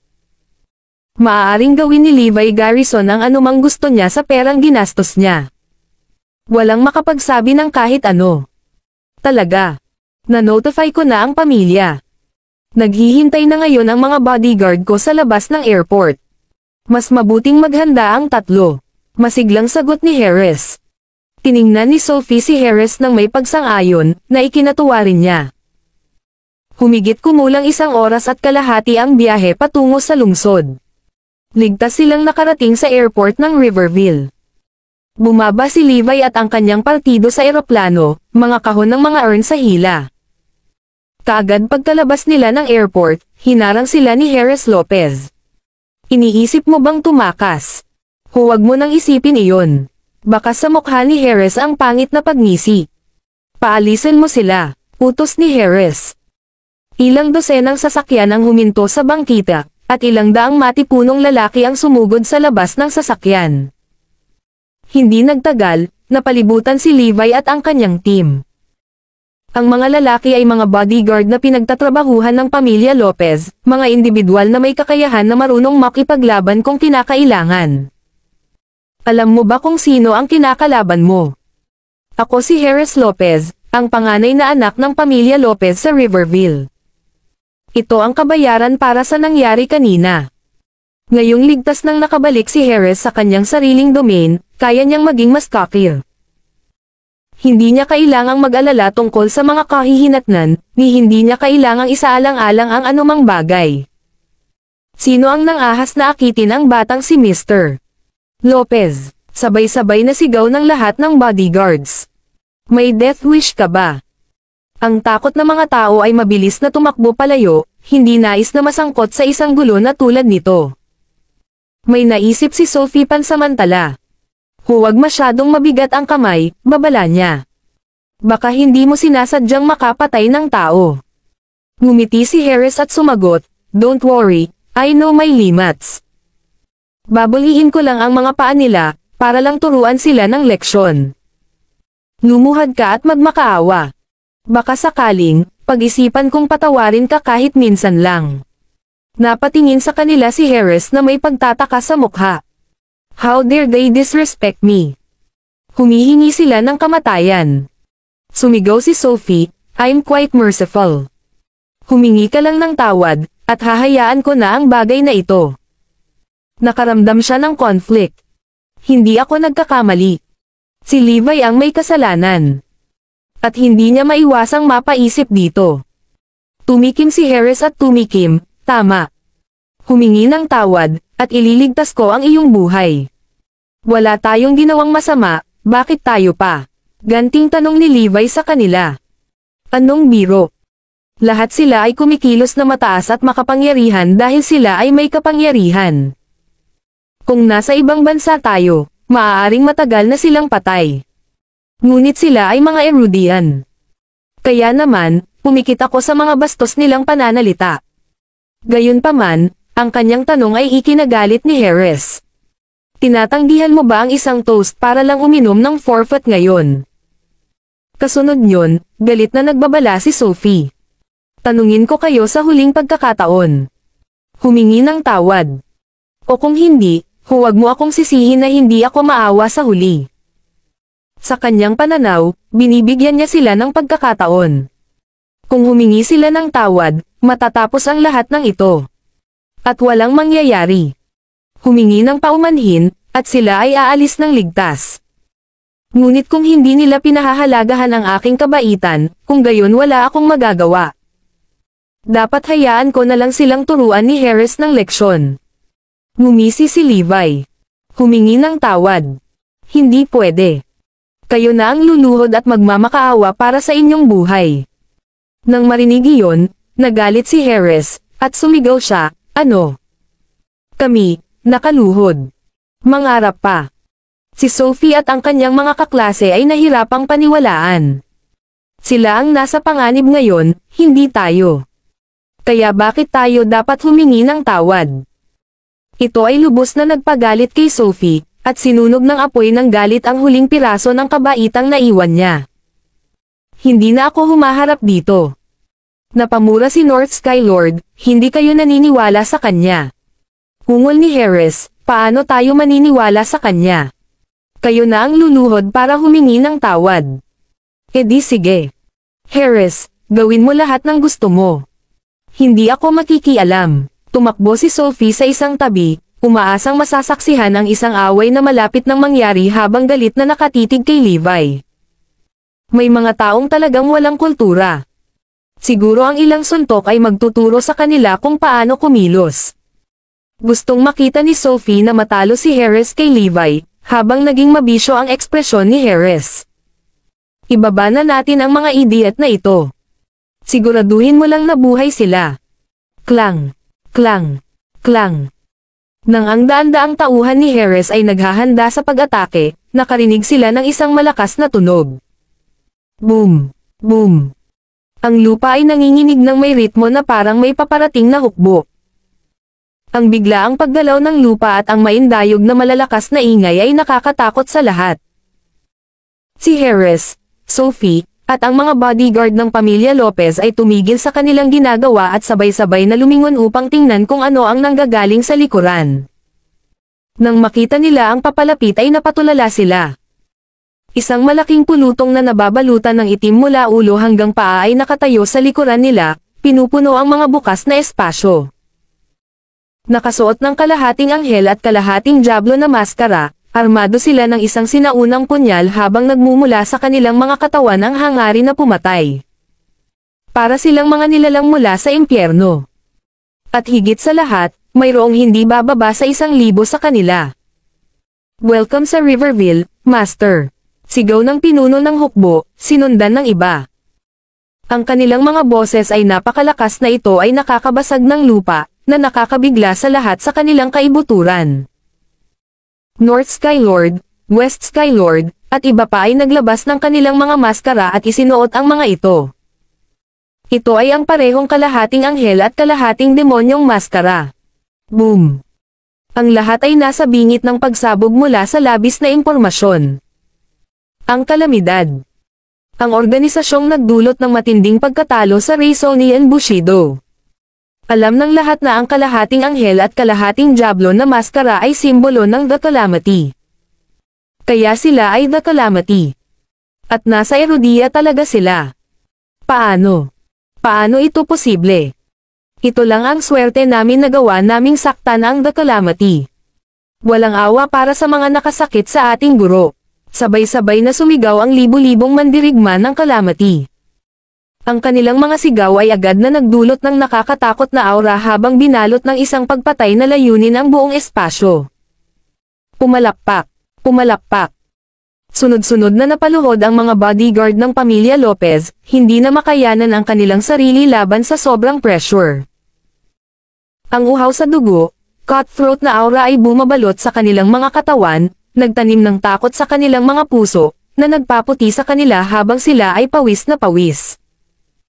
Ilang minuto lang, nakaluhod na sila sa pool ng tubig, na nabuo mula sa kanilang pawis. Ang lahat ay abala sa panginginig habang nakatingin sa mga figure ng mga mandirigma ng The Calamity sa takot. Nakakatakot ito. Dumating talaga lahat ng galing sa Calamity. Sila ay tulad ng mga nilalang sa ilalim ng mundo, at ang kanilang pagdating ay nangangahulugan ng sakuna at demolisyon sa lahat. Nakatitig sa lahat ng bagay na natuklasan sa harap nila, napatulala sina Sophie at Harris. Titi ito, ay ang kalamidad. Natalo nila ang buong mundo at naging bangungot para sa bawat organisasyon at bansa. Hiningi talaga namin ang paghingi ng tawad ng master nila. Patay tayo.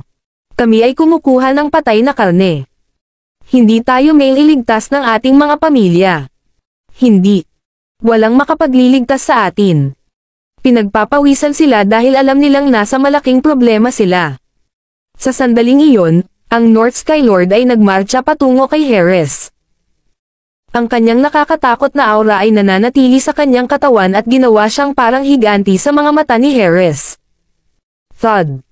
Kasabay ng mga luhang dumadaloy sa kanyang pisngi. Napaluhod si Harris. I'm sorry. I apologize. Ako ay nagkamali. Napaiyak si Harris. Ibinagsak niya ang kanyang ulo sa lupa, paulit-ulit, humihingi ng tawad, hanggang sa damyugo ang kanyang noo. Natakot ang mga kaklase ni Sophie, at napaluhod sila sa takot. Nagkamali tayo. Mangyaring, iligtas ang aming buhay. Patawarin mo kami. Sila rin, humingi ng tawad. Sa wakas, bumagsak si Sophie sa lupa ng may kabog. Sa sandaling iyon, napagtanto niya ang kanyang mga pagkakamali. Ang mas panganib na nadama ng isa ay nagiging mas malinaw ang isip ng isa. At bumungad sa kanya ang realisasyon. Ako ay nagkamali. Nakagawa ako ng emotional blackmail sa kanila. Napahikbi siya, I'm sorry. Mangyaring iligtas kami. Hindi na natin uulitin. Ang mga tagapagmana ng mga kilalang pamilya ay walang iba kundi mga basura sa presensya ng The Calamity. Samantala, inis ka ni Levi ang silid na may mabatong ekspresyon. Sila ay walang iba kundi mga hamak na insekto, at si Levi ay hindi gaanong interesadong kumilos sa kanila. Dapat silang magpasalamat na hindi ko sinasaktan ang mga Erudian. Pagkatapos ng ilang sandali ng katahimikan, hiniling ni Levi, umalis ka. Hinawan ng mga mandirigma ng Calamity ang daanan sa pagitan ng daan-daang bodyguard ng pamilya Lopez para lockeran ni Levi. Pagkatapos ay umalis si Levi kasama ang kanyang mga tauhan. Ngunit si Sophie, Harris, at iba pa ay masyadong natakot na tumayo. Hanggat nais ng kalamidad, ang kanilang mga pamilya ay titigil sa pag-iral anumang oras. Napakabilis, sumugod sa pinangyarihan ang pamilya Lopez at ang pamilya Liman. At pinahirapan nila si Harris at ang iba pa dahil sa pagkakasala nila sa The Calamity. Kasabay nito, kumalat na parang apoy ang balita tungkol sa The Calamity na lumalabas sa Northway City of Erudia. Kinain ng gulat at takot ang lahat sa Erudia dahil hindi nila alam kung ano ang hinahabol ng The Calamity. Maging si Windsor ay nakatanggap ng balita. Ang kalamidad dito sa Erudia. Mabuti. Noon lang, pinangunahan ni Levi ang kanyang mga tauhan sa Green Hills Cemetery sa Northway City. Gayunpaman, nang gusto nilang pumasok, hinarang sila ng isa sa mga tauhan. Paumanhin, ang Green Hills Cemetery ay hindi bukas sa mga abo ng mga traidor. Isa silang kahihiyan. Ang mga tauhan ng Green Hills Cemetery ay nagsalita sa isang magalang na tono. Ngunit ang kanyang mga salita ay brutal na matalas habang direktang binansagan niya si Jonas at ang kanyang mga tauhan bilang mga taksil. Ang lahat ng ito ay inayos ng angkan ng garrison ng Oakland City. Ginamit nila ang kanilang mga kayamanan at ipinakalat ang balitang si Jonas at ang kanyang mga tauhan ay mga taksil. Sa pamamagitan nito, binansagan ng lahat ang 300 lalaking iyon bilang mga taksil. Hindi lang iyon kundi ang mga miyembro ng kanilang pamilya ay kinaladkad din sa bagay na ito, lalo na ang pamilya ng Havens Garrison. Lahat sila ay nasa malalim na tubig, na pinarusahan ni Tyrone. Walang pakialam si Tyrone sa mga pagkakamag-anak. Inihulog niya sa impyerno ang pamilya ng Havens Garrison dahil lang sa pag-escort ni Jonah kay Levi. Ang iba naman, isa-isa silang pinarusahan ni Tyrone. Ngayong narinig niya na ang abo ni Jonas at ng kanyang mga tauhan ay dapat itago sa Erudia, kaagad siyang gumamit ng ilang maling paraan. Sino ang tinatawag mong traidor? Pagbaba ng boses, tinitigan ni Levi ang staff na may malamig na tingin. Magtanong ka sa ibang tao sa Erudia. Alam ng lahat na traidor sila. Talagang itinaya nila ang kanilang buhay para ay escort ang taksil na iyon, ang dating God of War. At namatay sila. Pagsilbihan sila ng tama. Isang grupo ng mga taksil ang namatay, at nais nilang mailibing dito, sa sementeryo ni Erudia. Mangarap pa. Ito ay sapat na mabuti upang makahanap ng ilang walang markang libingan at iwiwizek ang kanilang mga abo doon. Humagalpak ng tawa ang mga staff habang nag-uusap sila, tinutuya ang mga Tridor, ni Herodia. Nang mapansin nilang nakatayo pa rin si Levi at ang kanyang mga tauhan sa pasukan, umungol sila, scram. Walang sementeryo sa Herodia ang tatanggap sa mga taksil na ito. Ngunit pupunta ako sa sementeryo ngayon, at itatayo ko ang kanilang mga lapida pagkatapos ay mag-oorganisa ng libing para sa kanila. Nanlamig ang mga mata ni Levi habang nakatitig sa kanila. Sa pagkakataong ito, determinado si Levi. Hindi na ako magdadalawang isip. At gagawin ko ang lahat para parangalan ang kanilang pagkamatay, kahit na ang ibig sabihin nito ay patayin ang landas ko para makamit ito. Well, sino ito? Napakayabang, kasunod ng boses, daan-daang tao ang lumabas sa silid. Ang bawat solong tao doon ay hindi kapani-paniwalang malakas. Mayroon pang ang ilang God-class warriors sa mga lalaking iyon. Ang pinuno nila ay tila isang binata na tinatawag na Miguel Garrison. Siya ang tagapagmana ng pamilyang Garrison mula sa hilaga ng Herodia. Ang pamilyang North Garrison ay sumusunod lamang sa mga utos ni Tyrone, kaya't dumating sila upang pigilan si Levi at ang kanyang mga tauhan. Pagkatapos ay inanunsyo ni Miguel, "Bastards, let me tell you something. Bawal kayong pumasok sa anumang sementeryo sa Herodia." Sinulyapan niya ang urn sa mga bisig ni Levi at nagutos, "Guys, kunin ninyo ang mga urn ng mga Tridor at iwiwizek ang kanilang abo sa mga imburnal. Tamang-tama para sa kanila na kasama ng ihi at dumi." Pagkatapos noon, handa na ang mga tauhan ni Miguel na agawin ang mga urn mula kay Levi at sa kanyang mga tauhan. Thud, thud, thud. Gayunpaman, bago pa nila magawa ang anumang bagay, narinig nila ang tunog ng isang unipormeng bilis. Boom! Malakas na bagzo ng hangin ang umihip sa kanila, inihagis ang mga dahon sa lupa sa hangin habang pinalilibutan sila ng nakamamatay na aura. Sa loob lamang ng ilang segundo, isang malaking pulutong ang bumungad sa kanila na nakasuot ng itim na damit, na may kalahating anghel at kalahating diablo na maskara ang nakatikip sa kanilang mga mukha. May hawak din silang mga sinaunang punyal sa kanilang mga kamay. Ang kapahamakan. Ang mga mandirigma ng pamilyang North Garrison ay nanlamig sa lugar nang maramdaman nila ang bigat ng isang bundok na bumagsak sa kanila. Sa pagtingin sa libu-libong lalaki na humaharap sa kanya, napalunok si Miguel. Sa sandaling iyon, tumunog ang kanyang telepono, at natanggap niya ang tawag. Bago pa siya makapagsalita, narinig sa telepono ang isang boses na puno ng pag-aalala. "Mick, the calamity is in the northwest city of Herodia. Mag-ingat at huwag silang saktan. Maging ang angkan ng garrison ng lungsod ng Oakland ay hindi nakayanan ang kanilang lakas, lalo pa kaming, ang pamilya ng North Garrison. Madali silang makikilala. Ang mga miyembro ay nakasuot ng half-angel at half-devil mask." Blood. Nang marinig iyon, ibinaba ni Miguel ang kanyang telepono. Mick, ano ang nangyayari? Bakit wala kang sinasabi?" Sinisigaw ng taong nasa linya ang kanyang pangalan. Hindi inaasahan ng pamilyang North Garrison na makikilala ni Miguel ang The Calamity. Napatingin si Miguel sa madilim na tao sa harapan niya at napatulala. Alam ng lahat ang The Calamity, at naging usap-usapan ang katotohanang hindi sila matatalo. Hindi nagtagal ay naging isang malaimpyernong pag-iral ang mga tao, na nagtanim ng takot sa kaibuturan ng kanilang mga puso. Nangingibabaw ang takot sa kanila nang marinig ng mga tao ang kanilang pangalan.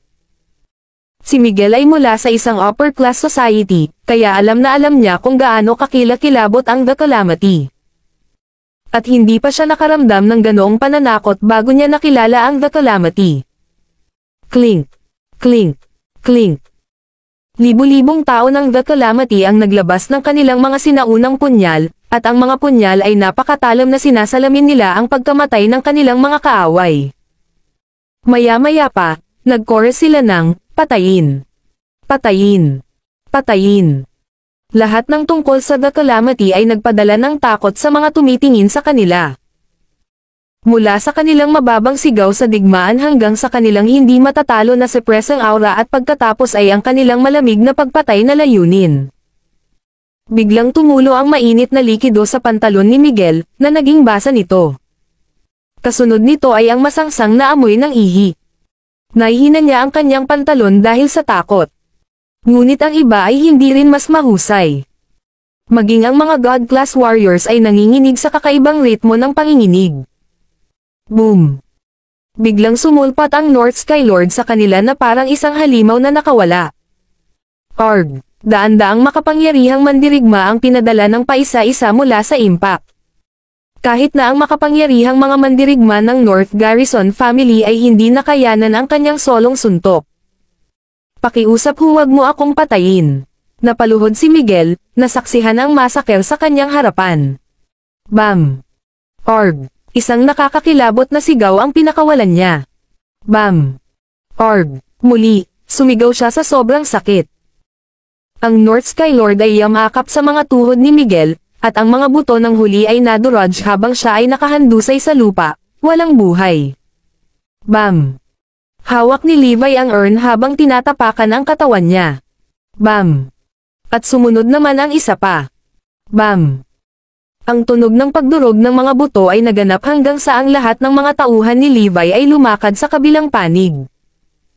Noon, bukas na ang gate ng Green Hills Cemetery, basta na lang pinapasok si Levi at ang kanyang mga tauhan. Wala nang nangahas na hamarang sa kanilang mga landas. Ang lahat ay, sa katunayan, ay lumuhad at nag-aayos ng daan para makapasok si Levi.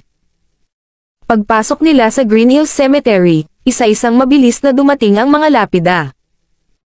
Iniukit ni Levi ang mga pangalan ng 357 lalaki sa mga lapida, isa-isa, gamit ang kanyang punyal.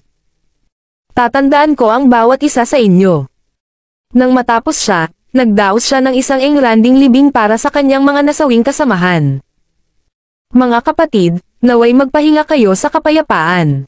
Si Levi ay nagwisik ng isang mangkok ng alkohol sa mga lapida, bilang paggalang. Ganoon din ang ginawa ng mga lalaking nakatayo sa likuran niya. Matapos malutas ang bagay na ito, nagpasya si Levi na hindi na niya iiwan si Erudia. Noong ako ay nasa malalim na tubig, marami ang dumating at naghahanap ng gulo. Ngunit ako ay isang tao na tumitingin sa mata. Bumalik ako, Erudia. Sabi niya habang kumikinang ang mga mata niya sa mali siya. Samantala, ang mga mamamayan ng Erudia ay nagpapakalat ng balita tungkol sa pagdating ng The Calamity sa Erudia. Ang mga kilalang pamilya at maimpluwensyang puwersa ay nilamon ng gulat at takot. Nag-aalala sila na darating ang The Calamity para hanapin sila dahil hindi nila alam kung bakit dumating ang The Calamity sa Erudia. Para naman kay Tyrone, nataranta siya nang malaman niyang pinayagan ng pamilya North Garrison na may libing si Jonah at ang mga abo ng kanyang mga tauhan sa Northway City. Kahit magtanong siya ng sagot, walang sagot. Mukhang hindi bumuti ang kalagayan ni Olivia, dahil hindi pa rin matatag ang kanyang pag-iisip at parating nakakakita ng mga multo. Ngunit sinabi ng mga exorcist na si Olivia ay hindi na-possess, kaya marahil siya ay na-trauma. Sa kabilang banda, may masamang nangyari sa Great Family of Frostford. Isang tao mula sa Great Family of Frostford ang namatay sa lipunan ng karaniwang tao, at iniimbestigahan nila ang bagay na ito. Gulong-gulo ang kanyang mga iniisip, dahil wala siyang maisip na bakas upang malutas ang serye ng mga problema sa isang pagkakataon. Not to mention, the calamity is in Erudia, at kami, ang pamilyang Garrison, ang kasalukuyang pinakamakapangyarihang sinaunang pamilya. Delikado tayo dito. Hindi makatulog ng maayos si Tyrone sa mga alalahanin at problemang bumabagabag sa kanya. Kahit na ang lahat ay natatakot sa The Calamity, mayroong isang tao na labis na nasa sabik. Si Windsor Campbell iyon. Siya ay isang henyo sa martial arts, dahil ginamit niya ang pinakamaikling oras upang matutunan ang bawat diskarte sa labanan mula kay Samson. Kaya naman, puno siya ng kumpiyansa. Alamin kung nasaan ang The Calamity. Gusto ko silang hamanin. Napakawalang tiyaga ni Windsor na patunayan ang kanyang halaga. Nang maglaon sa araw na iyon, natanggap ng The Calamity ang hamon ni Windsor, at ang labanan ay gaganapin pagkaraan ng 3 araw. Gayunpaman, nagkunwari si Windsor na mayroon lamang siyang intensyon na kunin ang ilang mga kasanayan sa martial arts sa panahon ng hamon. Nang matanggap ni West Skylord ang balita, agad niyang ipinaalam kay Levi. Guro, dapat ba nating tanggapin ang kanyang hamon? Siyempre. Bakit hindi? North, ikaw ang makakalaban niya sa araw na iyon. Malugod na tinanggap ni Levi ang hamon at sumulyap sa North Skylord. Oo, Master. Kahit na nalilito si North Skylord, sinunod pa rin niya ang utos ni Levi. Ang iba sa mga miyembro ay nagpapalitan ng tingin, isa-isa. Mapapatunayan ni Master ang kanyang kapangyarihan sa pamamagitan ng personal na pagkatalo kay Windsor. Kaya bakit hiniling ni Master na kalabanan ni North si Windsor? Dumating sa wakas ang araw ng labanan. Bagamat si Windsor lamang ang humahamon sa The Calamity, nagdulot pa rin ito ng kaguluhan sa loob ng Erodia, at marami ang pumunta upang makita ang kanyang laban. Mahigit sa libu-libong tao ang nagpakita sa Northampton upang manood ng laban. At ang atensyon ng buong mundo ay nasa kanilang labanan. Kung tutuusin, interesado ang lahat na masaksihan ang kinalabasan ng epic fight ni na Windsor Campbell at The Calamity. Paano kung ang Calamity ang nanalo sa laban na ito? Kung tutuusin, walang makakasupol sa kanila. Ngunit kung si Windsor ang mananalo, malalaman ng lahat na mas malakas iyon kaysa kay Levi. Maaaring talunin ni Levi ang buong Blood King Palace, ngunit maaaring ibagsak ni Windsor Campbell ang The Calamity, na mas malakas pa kaysa sa Blood King Palace. Masasabi ng lahat ang malakas sa mahina sa isang sulyap. Kaya naman, ito ay isang mahalagang laban kay Windsor, at kailangan niyang manalo, anuman ang mangyari. Hindi lamang ito upang patunayan ang kanyang sarili, ngunit ito rin ay upang itaguyod ang karangalan ni Erodia. Ang mga mamamayan ng Erodia, ay nagnanais din ng tagumpay ni Windsor upang ipakita sa mundo ang kadakilaan ni Erodia. Gayunpaman, hinanggad ng mga bansa at puwersa sa ibayong dagat ang tagumpay ng The Calamity dahil gusto nilang makita ang pagbagsak ni Erodia. Ang pag-iisip na si Erodia ay dumanas ng matinding pagkatalo ay nagpasigla sa kanila dahil matagal na silang pinipigilan ni Erodia. Kaya naman, gusto nilang samantalahin ang pagkakataong ito para makabawi sa kanila. Kung natalo si Windsor, makakagawa sila ng malaking kaguluhan dito at makakapagpahid ng asin sa pinsala ni Erodia. Gayunpaman, hindi ito inisip ni Windsor nang hamanin niya ang The Calamity gamit ang kanyang sariling pangalan. Gayunpaman, siya ay mamamayan pa rin ng Erodia, kaya kinatawan niya ang kanyang bansa. Ang labanan na ito ay ginanap sa isang combat club sa Northampton. Naroon ang iilan sa mga miyembro ng The Calamity. Lahat sila ay nakasuot ng half-angel at half-devil mask. Maging si Levi ay nagsuot ng maskara dahil hindi niya maipakita ang kanyang mukha sa publiko. Nakaupo sa tabi ni Levi, nanunuya si North Skylord. Guro, gustong hamanin ng Windsor na ito ang The Calamity. Anong biro? Tinalo ni Levi ang kanyang Panginoon at mga nakatatanda na mas malakas sa kanya, at kasama doon ang Demon Blade ng Ultimate Class. Sa The Calamity, wala si Windsor Campbell. At dahil doon, nag-atubili ang North Skylord na harapin ang isang kalaban na ganito kaina dahil hindi siya malapit sa kanyang level. Ipaglaban mo siya minsan at para sa lahat. Dapat nating tanggapin ang hamon na ito, udyok ni Levi. Pagkatapos noon, sumando siya at mamulong sa tainga ng North Skylord. Nang marinig ang kanyang mga salita, nagulat ang North Skylord, ngunit tumanggaw siya at nangako sa kanyang guro. Pagkaraan ng ilang sandali, dumating si Windsor Campbell sa arena ng labanan kasama si Zar at dalawang iba pang mga disipulo, ngunit nakasuot lamang sila ng normal na damit. Sa araw na ito, lahat ay nakadamit bilang mga karaniwang tao. Samantala, libu-libong mamamayan ang naroon, nanunood ng laban at nagyaya kay Windsor. Pagkatapos ng lahat, ang lahat ay nag-aalala na ang Calamity ay mag-aalsa sa Erodia. Kaya kung matalo ni Windsor ang The Calamity, magaan ang loob ng lahat dahil kayang ipagtanggol ni Windsor si Erodia mula sa dominasyon ng The Calamity. Sa pagtanggap ng mga tagay at panghihikayat mula sa mga tao, hindi maiwasan ni Windsor na matuwa. Hindi ako dapat matalo sa laban na ito. Windsor then asked the Calamity, "Where's your master?" Inanunsyo ni Levi, "Ngayon, ang North Sky Lord ang magiging kalaban mo." Sagot ni Windsor, "Sige." Narinig ko ang North Sky Lord ang pinakamalakas na tao sa The Calamity. Ako ang magiging kalaban niya.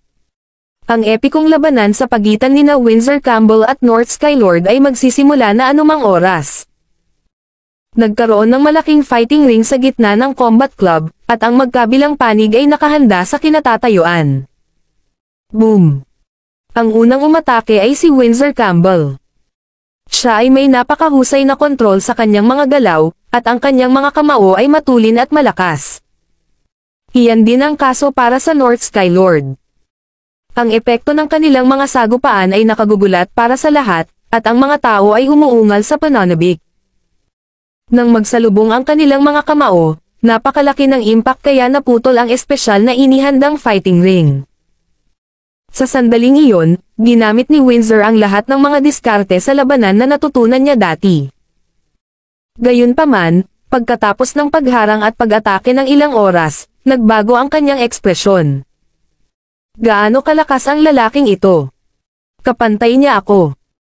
Ngunit hindi niya alam na sadyang binibigyan siya ng mga pagkakataon ng North Sky Lord. Nakaramdam ito ng pagkabigo sa North Sky Lord dahil hindi niya maibigay ang lahat habang nakikipaglaban sa kanyang kalaban. Nang mag-clash sila, alam niyang hindi magkakaroon ng pagkakataon si Windsor Campbell laban sa kanya, lalo na ang pakikipaglaban kay Levi. Bakit kailangan kong tiisin siya? Matagal ko nang tapusin ang laban na ito. Ngunit sinabi sa akin ni Master na magpigil. Bago ang laban, inutusan siya ni Levi na lumaban ng maayos, ngunit kailangan niyang hayaang manalo si Windsor sa huli. At hiniling niya sa akin na gawin ang aking makakaya sa pag-arte. Ngunit bakit kailangan nating matalo ng kusa? Baka gusto ni Master na protektahan ang imahe ni Erudia.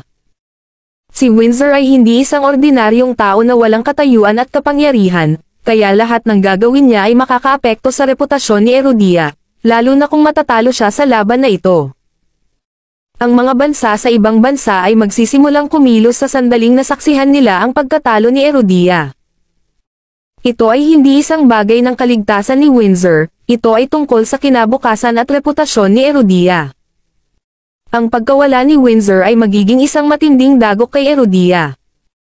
Ang hindi matatalo na katayuan at reputasyon ni Erudia, nahuwad gamit ang dugo, pawis, at luha ng hindi mabilang na mga tao, ay masisira kung mabibigo si Windsor sa hamong ito. Babagsak si Erudia, at kasunod noon, wala ng bansang igagalang ang mga Erudian. Ang mga resulta ay magiging napakasama na ito ay hindi maisip. Sa madaling salita, masyadong walang ingat si Windsor sa paglulunsad ng hamon na ito. Martial arts lang ang kanyang mga asset at hindi umatras para tingnan ang malaking larawan. Sa kasamaang palad, siya ay sumuko sa kanyang pagkainip at pagnanais na patunayan ang kanyang sarili.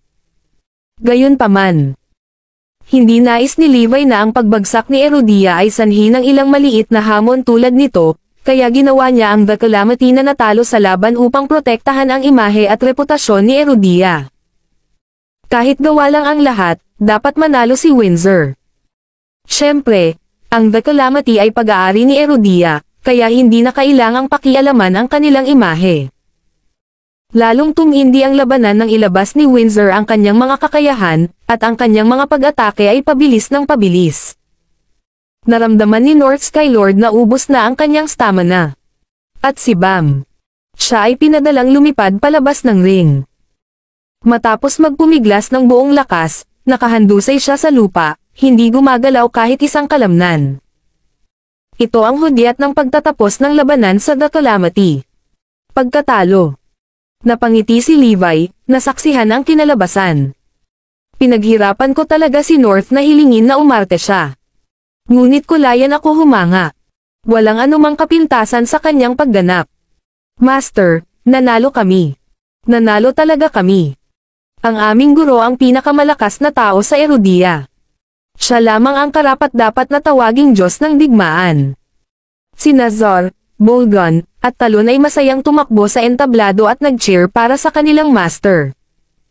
Ang karangalang ito ay sa atin. Thud. Lumuhad silang tatlo sa harap ni Windsor at sabay-sabay na sumigaw. Mabuhay, ang walang talo na Azura. Mabuhay Erudia. Kasabay nito ang pagtayo ng mga manunood habang malakas ang palakpakan. Ang pagkatalo sa The Calamity ay isang maluwalhating bagay.